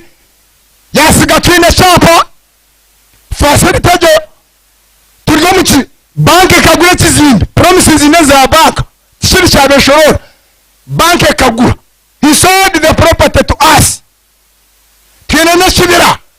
as a bank kirimwe miti it is a challenge ejini challenge ahabwa abasigazi n'abahabwa rutoto because akabari genesis wa rutoto all boys and girls association after the late Businge nkareba ntarishon zakuru managing tutandina mutabazi twatabana bashomeri toto Beshorora was a pillar in the formation of the constitution good enough mukatahamu no muri kureba rutoto hey we should continue don't give up rutoto and Girls and Association, nimwe mushire, nimwe mwinesete, please come back, tear up the rural power.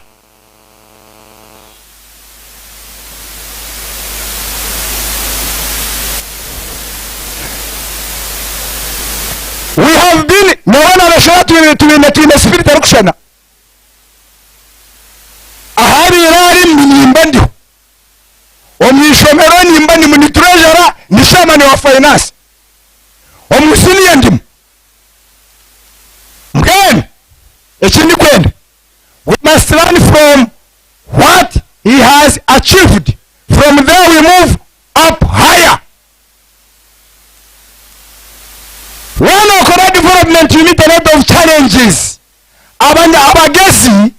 abantu abine ayishuri nebizu. When ayishu ya guru korenga n'abantu ayishu nibakweta mu rigged person. Nibakweta ngo ryangumyango gumire because they don't understand you. But the show was exemplary. No character ngajije.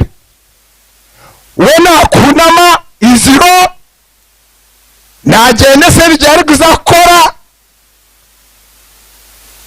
umika takagura motoka yarizani ho ngamumanya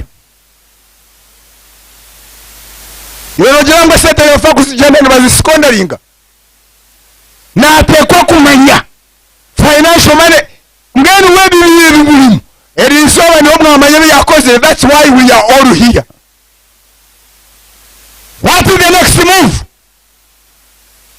Ngerezo yebuze omurefu yawe, what have you done to the community? Other than your home, what have you done to others? Abakristayo benji ora ni bagamba Yesu Yesu. He sacrificed his life for the whole world. Akayamagarage yabwe Siyoni. So when you are not corabane na kusiga legacy, you must sacrifice yourself to others. Kongani manyango abantu binji. Omuntu ori selfless kwata byengu na bihabandi ni bache. Konkana bwo ruhanga takakwesa binji. He normally uses a few. And I believe Musa kuyafire. Ruhanga yagambira Joshua atirokoze ko yemera abantu banje. Yajati koko nabendira Musa niko ndikushagumaniwe. So don't get worried. Don't think Beshoro is irrepressible. Arabana barangari kuza kuri Musa abari kujakora imitero kushe bya Beshoro. Because Ruhanga takareka suffering. He knows uyaguru ninjeru naza kwimuka nawe agaruke nyuma nawe je tumuving. So lero kashabe manager agire cyagamba. Beshora mukaba muheze shumuro kirungi. Over chairman board na nabakachiko na staff batahibanje twaganyirwemo. Nyoshi ndakubasagamba ni musima na nabache abarese shiteka tekwecho na natwena abache yunjireho abogumizamu ntutunguru manya gwetu. Petro ndwitogu ndecha mazima abena tuhabura munonga kandi nawe nakoza ubuhereza bwitu abo kuba mu memba murunji wa sako washimbere kuba no bikamu niyo no twara ubuherezo bwa Aroni kandi we no gambiraho ebirungi byo kano tungo musako wemu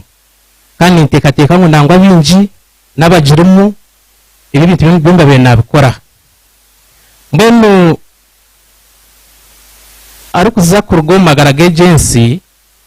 nawe birayindo buhereza bwitu umuringo gwa Aroni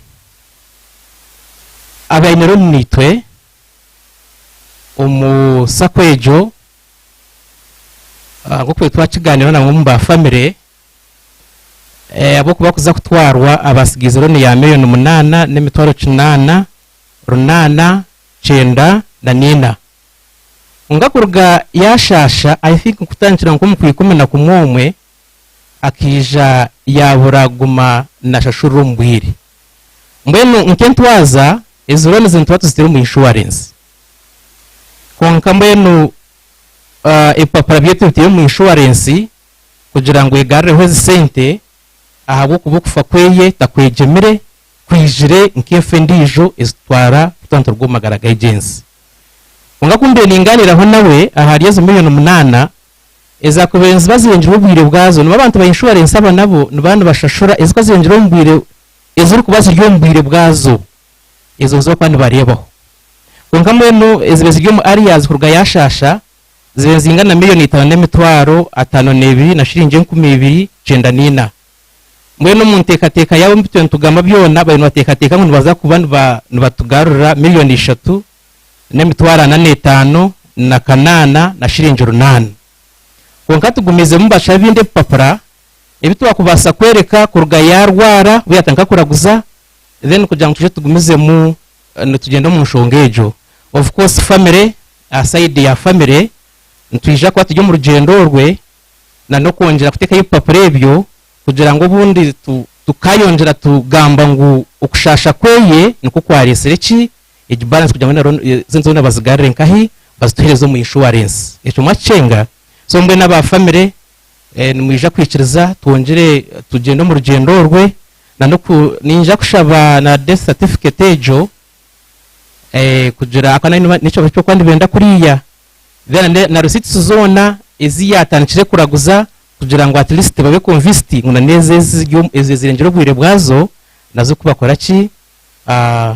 kubashashura konko muri byona ntumusemera emirimo yeye ebitekateko byeye na nebikorwa byona ebyabe natwisaho aha level ya sako na harevo ya community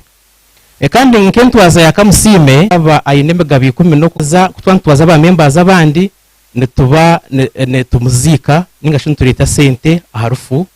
miliyoni 1.5 na shilingi 15 konka arho na nebindi ebyaro kuba na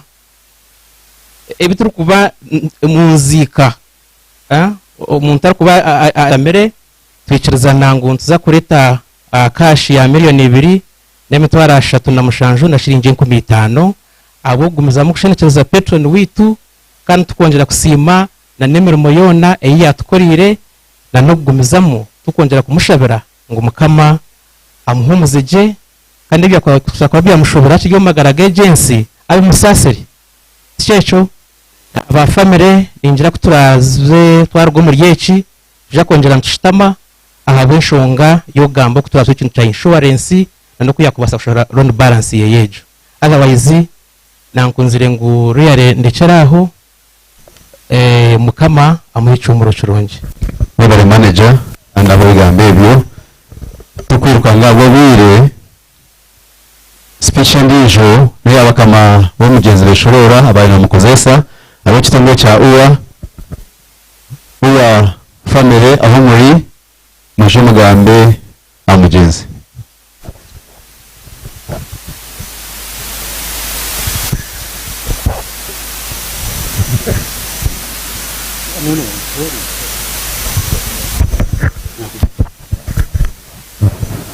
abakuru b'edini abembezi abaryaha yes abanyabuzare kandi na family members abo mugenzi itunturwa mu Uganda Wildlife Authority zwekire office ya executive director kandi tukuzagamba bingi konkanyo kigamba nabanyita Doniya Bintora Dr. nkashoma no mugenzi ogu kandi narara na wadeka nkanda arahansi arara higuru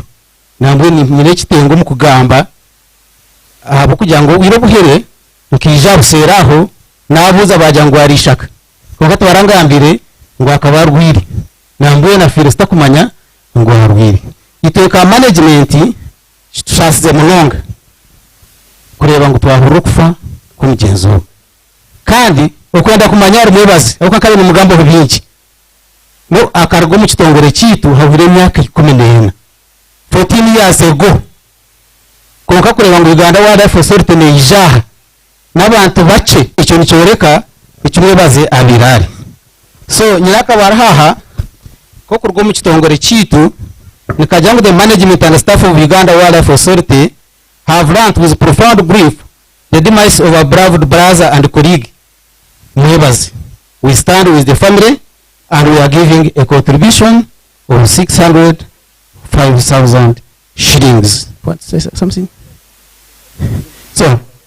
I'm being told some money is on mobile. We need a reliable number that we can deposit that money. Otherwise, you know, Ugandans these days are very smart. So I want to thank everybody. Nyenda kwebaza mwena abijaha okushendekereza OB wanje kandi omuntu ura ni sharing nawe ekitanda mwebare munonga mwebare tubasigaza speech bizo ka ya munwaniwe then umwembezi wa government then tukagaruka umucaci umugambara umwana wawe kandi ujushire umwana wawe umwana wewe bona ibigambo ka bibiri nimara habwishaha rero tuze ari ishenteko yente yo kubanza abankombe ya kabiri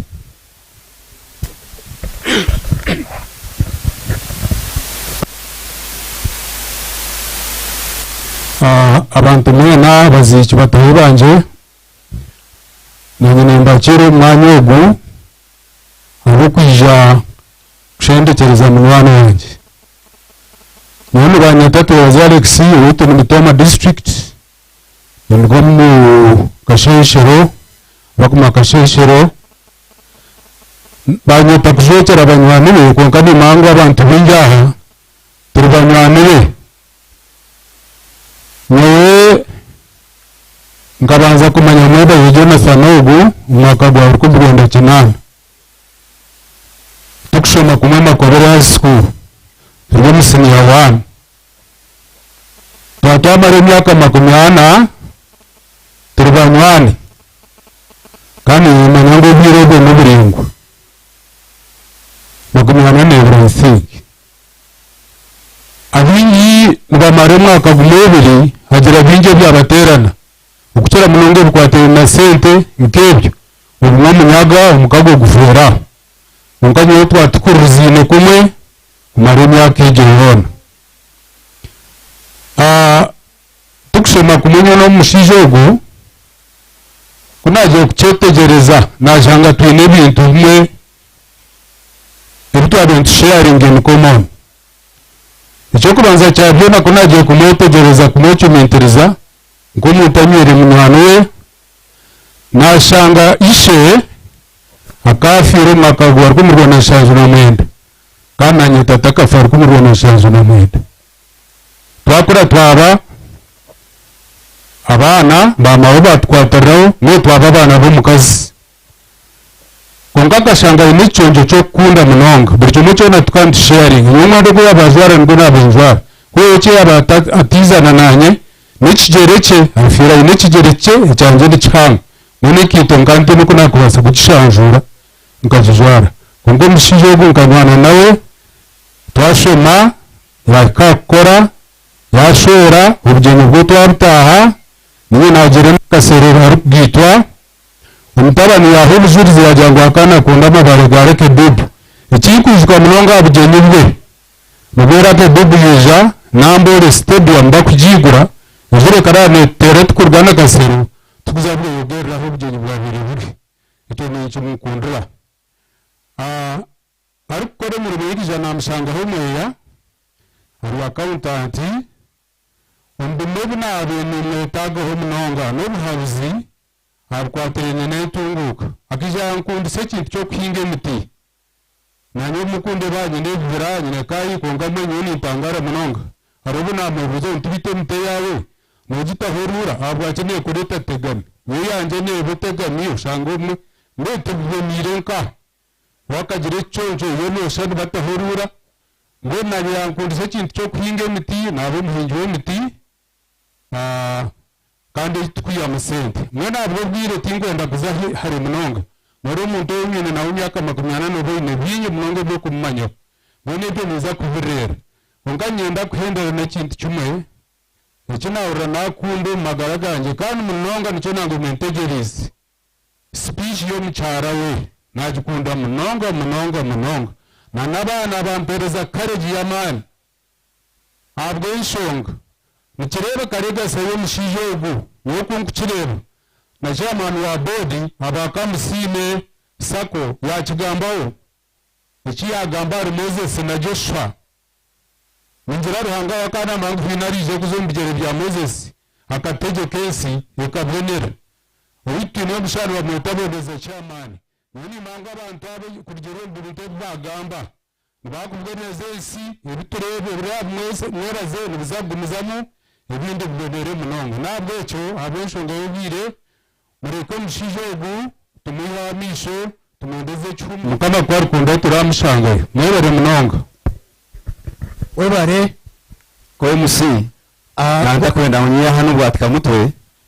speech nibiri leaders forum kandi aho bishora ba member thinki kizaba gusa bakanyamisho mbere wa member wa leaders forum muje mugamba bishora buri group tugereze dakikisha tuzo leo tumare speech birezo za church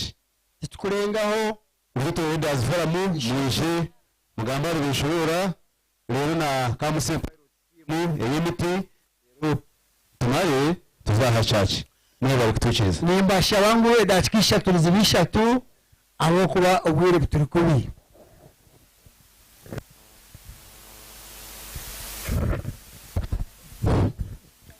wera MC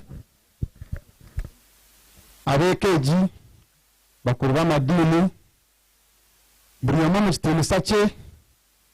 ahabizoba ryo kucelebratinga ukufa kwa mwana witu Jonathan Beshorora MC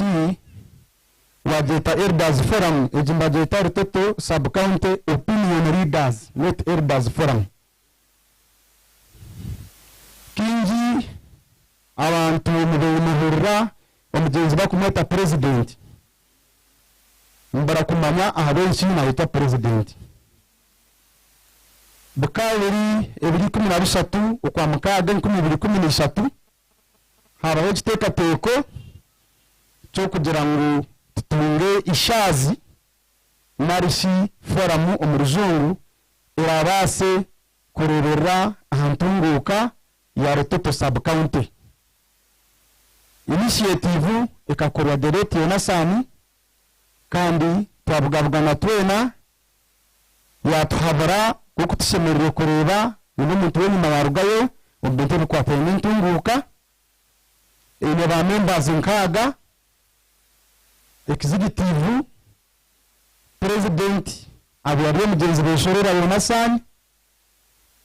vice president Moses Byarahanga I talking treasurer Nyamuza Win secretary Julius Konkati abasakubaho publiciste Medias happy then committee members tumusime Sylvester ariko representing abantu naho burema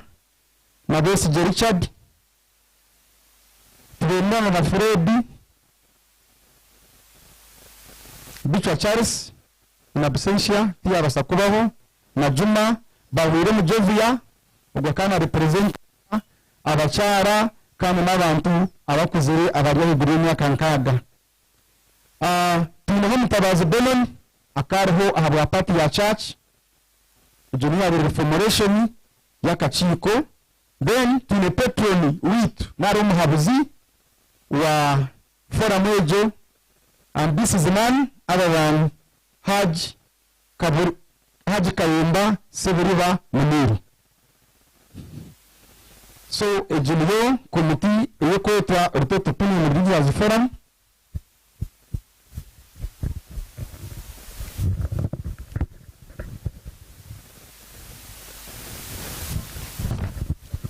MC wathoda chikisha tu tule bingi byo kubasa kugamba ono ati integratinga president witu kubasa kuturugaho ombire butantu kimendera mu munonga atukolire bintu bingi abantu ngoka ba Rutoto at the same time niwe yatandikireho no kugira ngo tondeke gomborera yitu twakora mini fundraising twakora buri kimwe cyona ya preginga emiti yona ishakire je gomborera imukorebaho Yonasani niwe yagitwire akagishara kubanka abandi wa so kugishara ko ya twajya mutenda kushakara nicyo cyakora na compound ndegi yo kubasha kurera ngo twamusiburiraho. So depending on the several speeches ziba mugambaho we have lost a developer, environmentalist, an icon for Toto sub-county and Rubirizi as whole. So, nka members akurugira obiro bwa kutamaza kura urugambo rwe harimo aba contributing Kampala abandi bakontributing individually konka cyashita kubasika kugira ngo turugaha tabasize gambara president witu kandi aba members nshaba mutuyongereho mutongere kutuhereza amagezi kurengo giforamu abamani mukimanye kiyakozere ahagura undaha ahabwe kwatanisa kwitu twatanisize hamwe na district yitu. So mutondeze mugenzi icyumuro kirungi aho muri mbusinge nitutulamushangayo. We beg to move. Wewe munonga ekirungi munonga wakwatesha. So ni bwebale nka group ya Elders Forum. Kamusime pilot scheme ikigo kitongoro ikigo cy'imiti cyaba kitariho ijya mu proceeding tuze edachikanisha tuzonga babare MC ba members ba Kamusime Memorial Road Development Pilot Scheme ije bakorwa amadini abantu ba gavumenti abazici batahi banje buri mu kitanisa cye itunga Kamusime Memorial Road Development Pilot Scheme n'ekibina icyatangirwe umugenzi bishorora kandi tukakitandikaho naho gwa 2018 kandi muri kurabyo nibikozerwe biri under that organization. Umugenzi kuyabere are rekmburo yije yatushangaha tukaba twatangiye ikibina cyitwa cya Toto Expansion Community Alliance twatuje abantu 13 yashanga twabire established yagira tumije tutandikaho groupe ndijeje none mutabazi yatweta twasitama nawe twatandika Kamusime Memorial Road Development Pilot Scheme twaronda aba members twabata group twaba members abo nabiri umukunda ko yito ikijererwa kabana yenda kugira ngo abakazi bawe benji umugrupu aho kwa nibo bine ebuzo byinji umukora maka nyenda shashe na members bito utabertwine abafire umuntu wo kubanza akari Mushoni Julius we mwitaka Duda akari member witu umwami Abel Kutamba na wakafa umwami William Bagorogoza na wakatugaho mwene zishaha aciye pasa no witu Yonasa Mishona yaturugaho aho turugambira akaciko kabire kari niwabe chairman mutabaza wa vice kandi mbe ni secretary Joyce Abel treasurer. So niko turusicyo so ombije wa ebi omambeshero ya restre kandi mukitandikireho akabana yenda kurwamisa obwabere bure umurtoto nkegombora kandi yenda ngo arebe nimo kwemirimo abantu abakubere baryo mu cokeke kandi ugambira nyina wase kugira ngo uri muntu wena ashimwe kwa benefit ngire akinte kibishoro yatandikire ekinde akabana arwanisa kugira ngo akana areba abantu bakabine omururu go kuzo mu ihamba kuza kutema emiti y'ihamba yashamuje mutubyara emiti imiti nyina amaso kugira ngo hati buri family yone shimye ko ine miti kandi hati hamba rikagira ubusinje ko yarugiremo ito nga group twatanga akora imirimo Nourish projects projects twatandikire yo kubanza no kubyara imiti imiti eyitwine itahatinga twine imiti yita ya group nga kamusime memorial na meguru na nemiti ya buriya beshoranga as an individual so far twine hectares 50 nka group icya kabiri kamusime sako ikaruga nito twagizeire nga kamusime memorial aba kujya program zose twine twagira gutandika kamusime sako nayo ebe part activity Nourish project twagira ibihumi injoki na mera ibintu bazahariya office mu mushanga h'ubwoki na hate mu tubyine kandi pine kibe mugashira abantu then twine na social responsibility twine okutwentu yamba abantu omiringo yabo kuyamba amashomero kuyamba amarwaro kuyamba amaramuzo kugira ngo nka umuntu gutwentu ukora shimpa tuyamba abantu kugira ngo baza ombuteka kandi baganyurwamo kandi twentu contracts jenda turonda tubyara abantu bakwenda ngo tubyarire bibira tubyara nambe ntatuwe turi nanka kanyabwanga mutabaza byo nabyara na guard team managering kai so na contracts twentu zikora ahubwo kwenda kugira ngo tuyambe abantu abatakumanya icyo bashimye kandi bakora ekinde tube tuyine development partners abantu b'utuntu tukora nabo tuyine Uganda Timber Growers Association tubiri ba member ikibona ikikubyara imiti mu ihanga ryona tube turi ba member kandi tukorana nabo so babiri bacona utuntu n'imiti tuzayo bagituha tukorana tuyine SPGS Soil Prevention Grant Scheme bo actually batu yambere umukora ibyo n'ibitkozere akoba ka sente kurugera umutita wetwine batoka sente twongera akora emirimejo tuni WW fund World Fund ejo nambe nabo babaryaha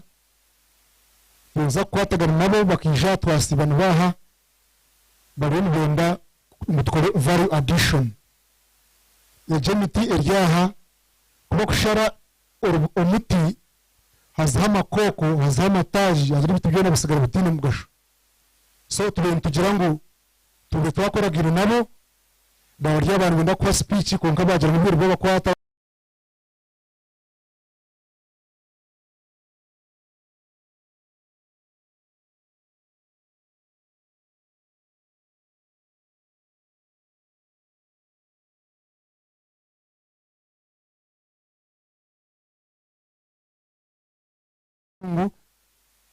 bagira ngo tukibagambire twataganisa mu family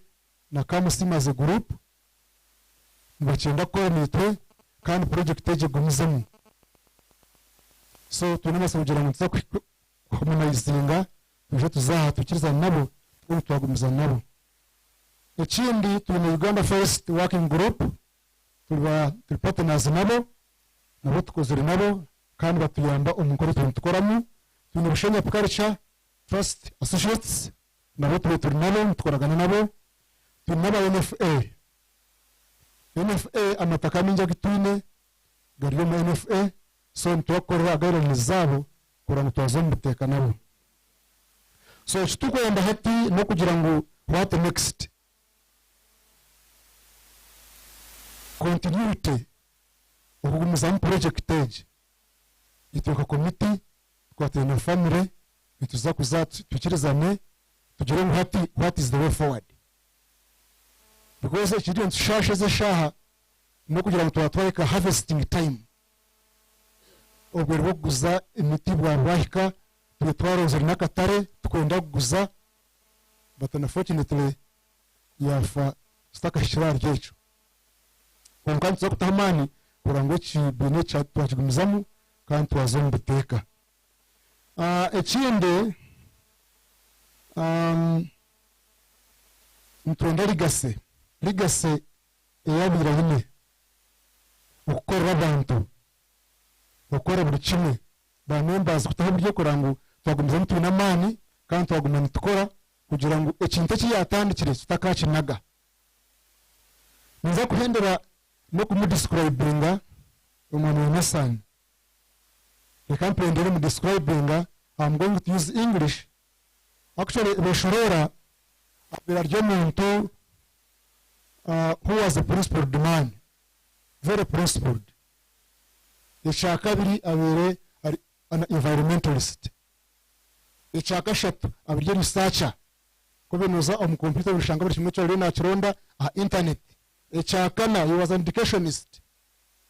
abinageza kuyamba amashomero go namwe muhora mfashara amashomero go na buri kimwe cyo binakikora na social responsibility yabira yine umuryaga amashomero he was a consultant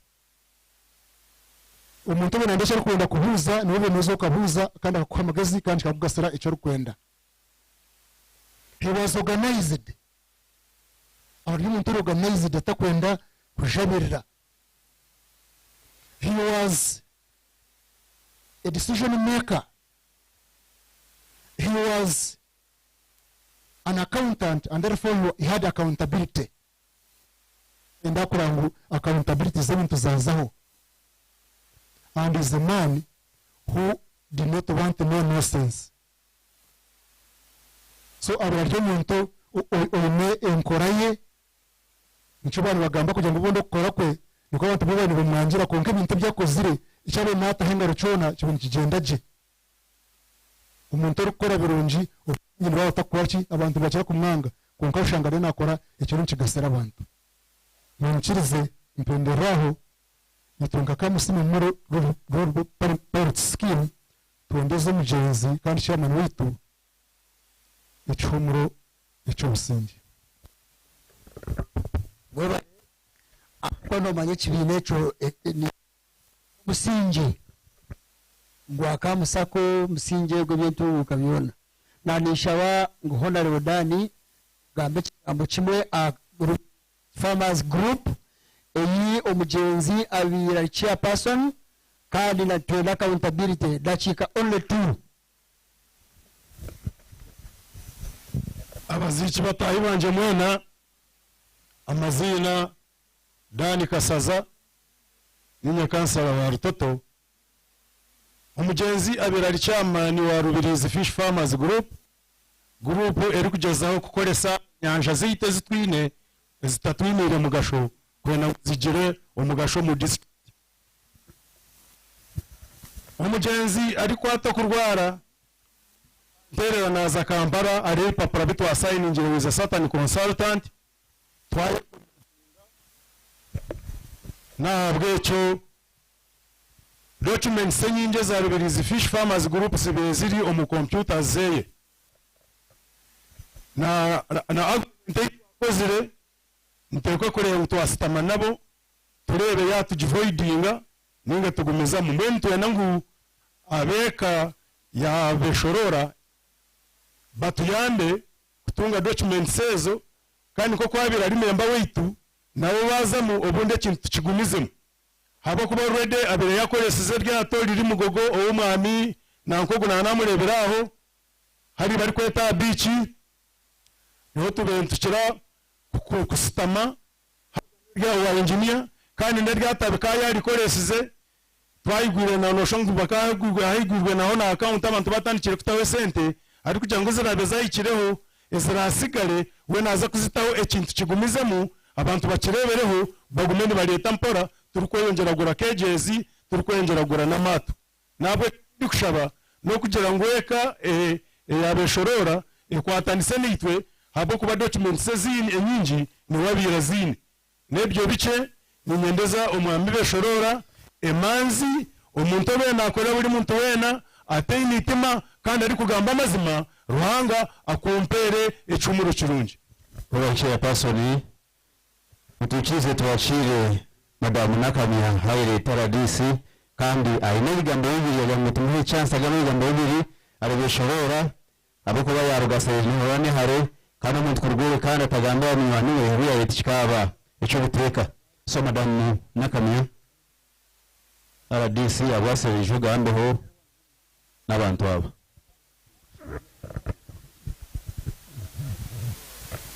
Ya webale nnyo MC abenju y'omugenzi beshorola banadini Member of Parliament, Area Member of Parliament Honorable Tamuhira, Honorable Kesande, bakungubazi bannange kitalo nnyo ekyabeshorola. Kitalo nnyo Nakamya Harriet gemanya gange RDC Serere. Nawulidde okufa kwe kwankubye ekikangabwa nabadde nina okuvuga okuva Serere okujja wano. Kuva Serere wala. Serere eri mu Muteso, Salt Sub-region. Nembadde nina okujja olwa beshorola. Ebbanga lye namala wano emyaka 3. Naba beshorola omusajja omugezi. Omusajja ayagala enkulaakulana. Omusajja ow'ekigambo kye beshorola nga kyayogera akikakasa n'omutima gwe. Abantu abasinga tulina obukuusa nenga sibe sororo yagaramiddawo. Omukama amuwe ekimuli ekitaggwawo n'ekitangala eky'olubeerera kimwakire kitebenkere mirembe. Neera mu nzikiza njogene kano era yagala nnyo ekitundu kye. Namulabira nnyo ng'agwera pages. President yali eno yasuubiza ebintu naddala kitundu kino. Emmotoka ey'abalimi b'amatooke, ekyuma eky'empapula nenga afaayo nnyo okubigoberera. Nebyagoberera nnyo okulaba nga gavumenti etwala essomero lyaffe erya Lutoto. Ng'olaba afaayo olw'ekitundu kye ye mugenzi beshorola agaramiddawo. Naye ekinnumye bwe mbadde mpuliriza nga beshorola agaramidde ng'alabika waliwo ebintu ebitanyuma. Banaddiini kekadde musabire famire eno. Beshorola ligase gyalese esigalewo. Omuganda agamba ezenkanankana n'ebisiki tezaaka. Madamu Kibinyo mukyala beshorola n'abaana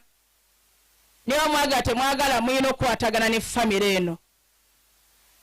n'okukwatagana ne gurupu zonna ezibadde zogerera wano beshorola babadde akola nabo naye ng'ate byonna abinamu omukono gw'amaanyi buli kyonna. Kamusime sako yokka kyetukoledde nga lubirizi wano mukimanyi. Okulima emiti yanyumizaako nti yayagaza abantu b'erubirizi okulima emiti. Yasimbako nasale bed ng'agabira emiti bwereere. Ndowooza lubirizi wano mu Western ye district esinga okulima emiti. Naye osanga kimu ku birowoozo bya beshorola agaramiddawo. Nsaba ebirowoozo ebyo bisigalewo. Bisobola erinnya lye lisigalewo. Obumu buno bujja kuyambako. Obusungu obungi tebuyina kye butuyamba nga tumaze okuziika beshorola. Tebugenda kutuyamba. Naye nga tulina banaddiini era Church of Uganda mufiiriddwa.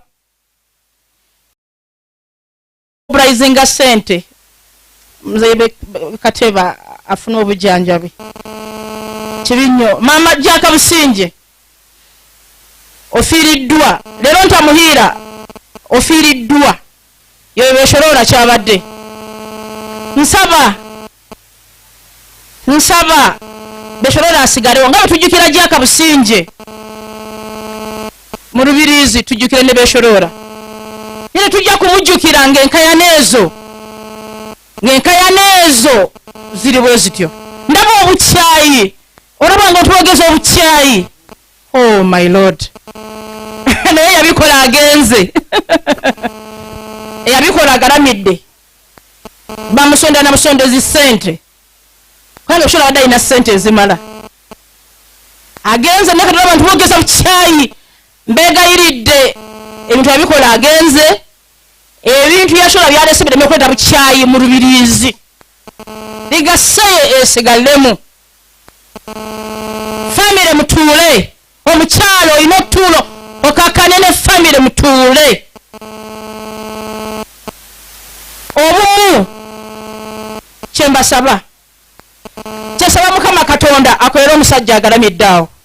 kyesaba mukama katonda nga alina okukikolera omusajja agalamidde awo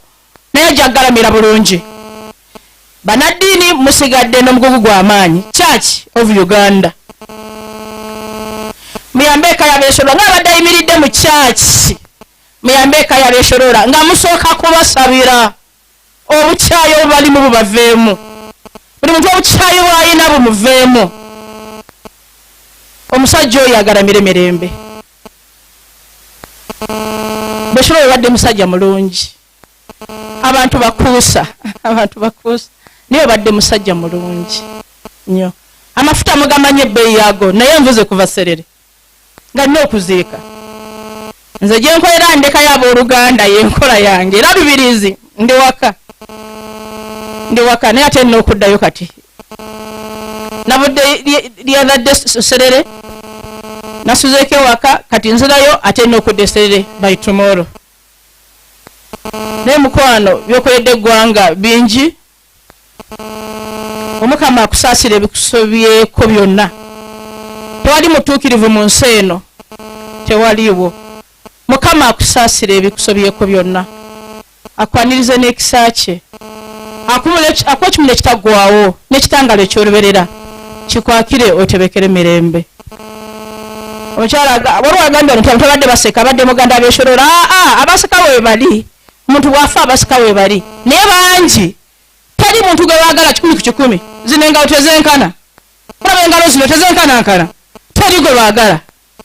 ne bwokola bitya ne bwokola ebirungi naye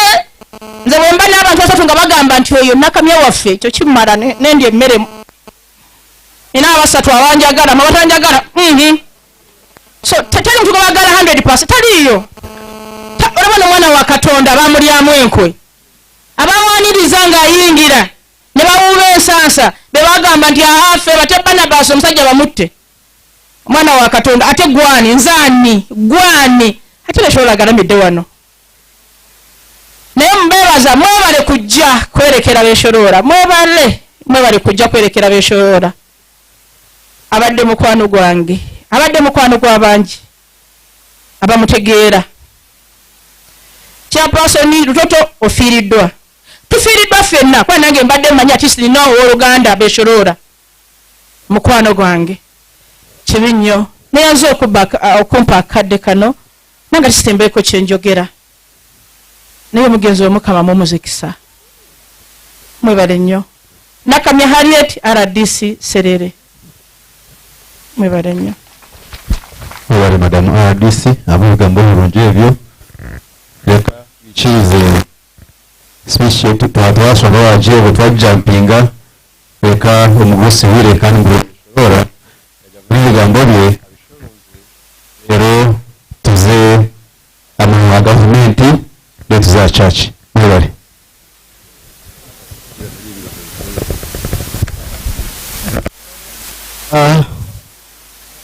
anze kusima abebembezi b'amadini abana gavumenti banyani baitu abanyabuzare baitu abaana baitu abejaha erizoba okuhisa omukoro ogu ekitiinisa bingi byagamba ahari beesolora okukura kwe ebyakozire ebyabaire nakonda kandi ebyano tugaruramu amaani mositere nka family okushanga ngu mwemere omuntu nkogwe nobwara rero aturugaho twatwine okwehanangirizibwa ngu rigatheye esigareho okusigaraho kwa rigathejo neija okuba eri unity omuzungu nagira ngu cyane bokake konka mbe cyane bokake konka mwaba ni murwana tumukayombeka so eby'amani baba bagambira konka nanyenzire ngambeho kake omushiija akashasha iki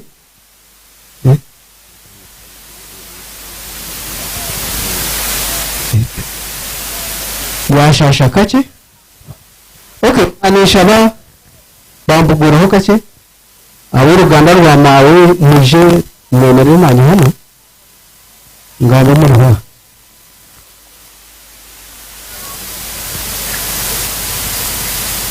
abo ndazarwa nabo n'ubuco n'amanyisa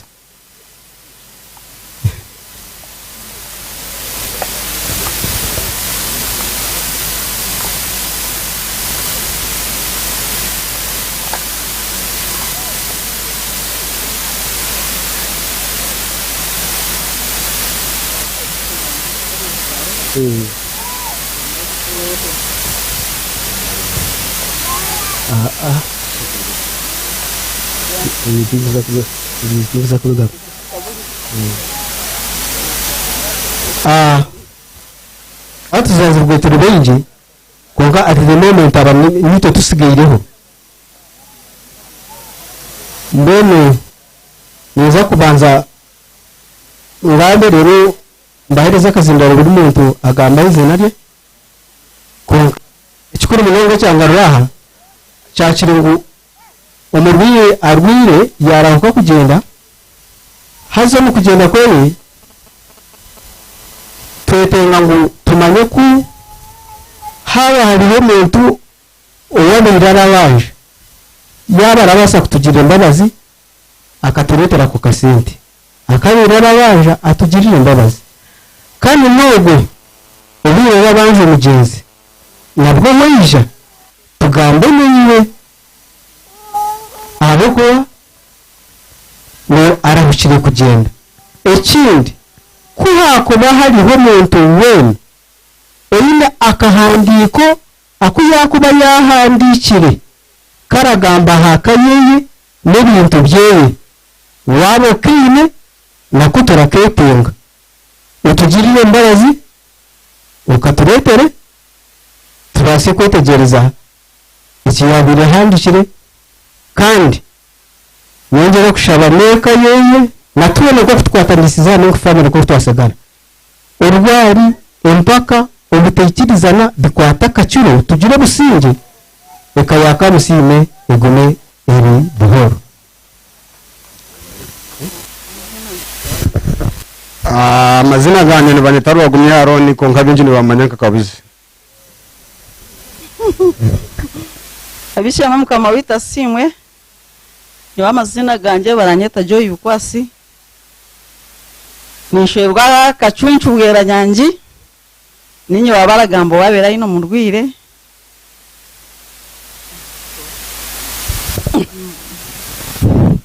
abisha mukama simwe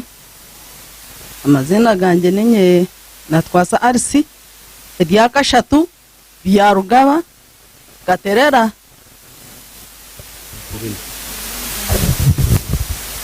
abishimwe mukamasimwe amazina ganje Nyayivarine tukayirwa ni Rugakaterera Polese Nyonga aza kindi ogo wapa ninya nanda mukurata rero hakakurata ho kampendere no kusima abantu mwema okumwisha okubasa kuhisa mukorogo kitinisa rwani mugarukayo mukama abebemere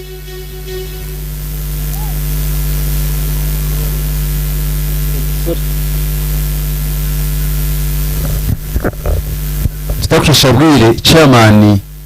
abankombe ya kabiri niwe n'umuzinda nakwakare gano bigambo byawe rero gende mwene abakama bawe ko cyo kwenda rero tuzacace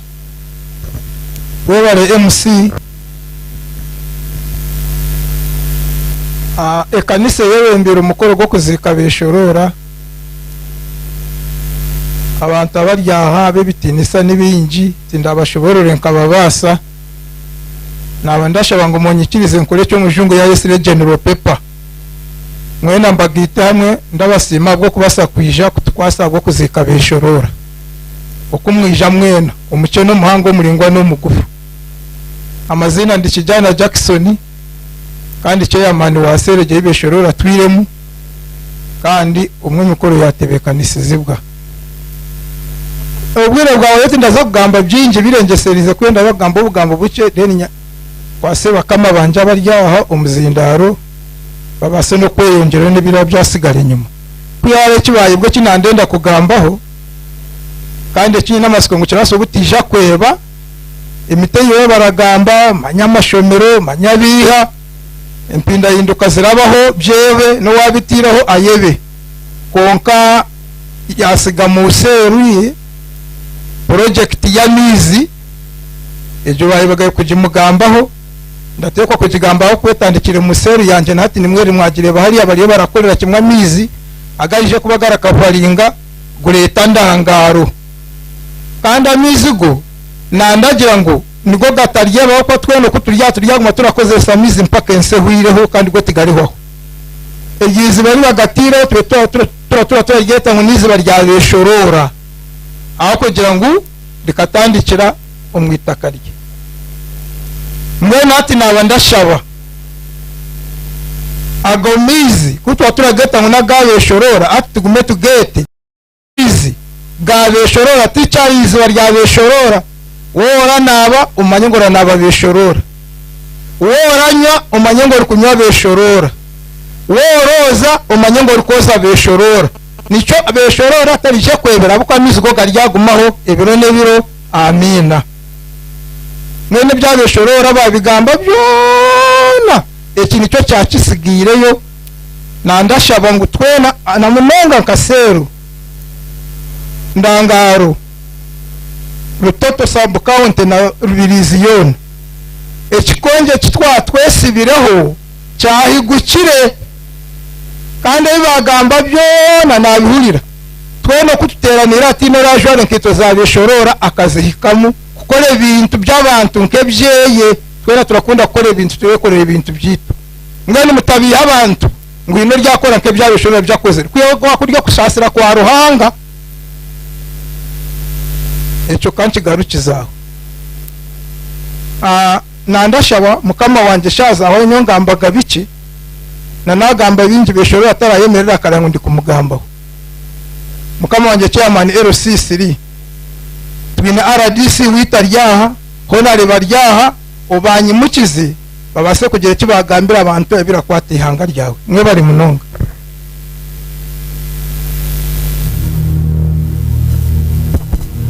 wawala munonga chairman abokumpa umzindarogo beshorora ngiresha ya muheru nyawani ninjawo nyina wachite dumunanga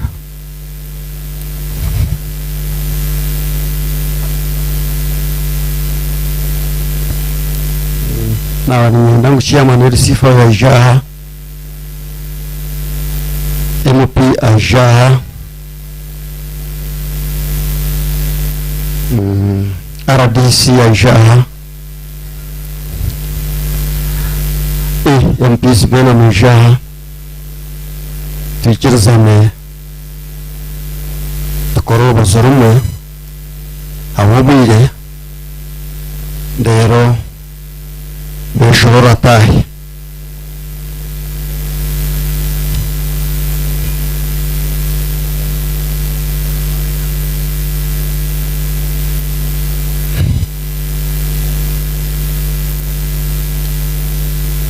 ebindi babagamba munonga konka nyobona bachite de munonga wa bishorora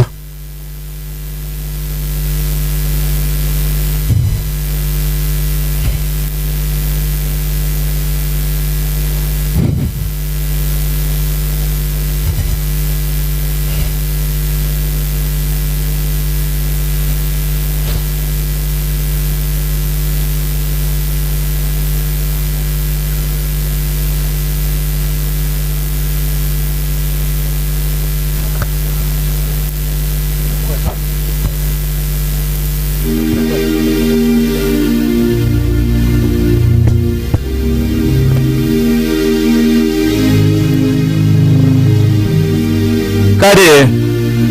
ebyo nabyo bibamo mwe nabwo ikigambo cy'eshaha nyone banyeta kikanshemeza broni kandi RDC wanyo warubirizi namaraho kwezi kumwe n'ekicweka beshorora mbire ntakamwetegerize kurungi konka izina mbire nindimanya kandi mugenzi wanje aradiso wabiraha yamugambaho wabire namwetegereza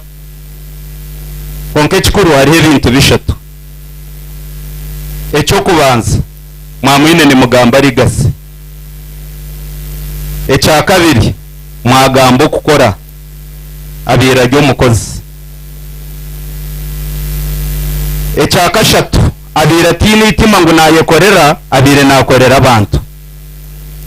nambwenu nanindeeba tinkagira ngu sitaani ingaha nagamba sitaani sabadikoni naza kumpakanisa na tiimu ye konka rufu yatwiba nk'abanyarubirizi rufu yagireta yatwiba ekindi abira atari corrupt nimumanya agency yitu ya Uganda yamarwaho corruption yatari muri wenguzi konka ayinizina Jonathan sabadiko ni bibure nshomashoma ho natunga kire nanye tindi kubi washoma Samiri yo kubanze shura yi 18 okashomari Jonathan okongera ukagaruka mu Samwiri ya kabiri shura ya mwenda ni kwereka izina Jonathan ekiri kurumanyisa na ba Jonathan okubakora mwe n'abashoma bibura baryaha beshorora tiyafa manya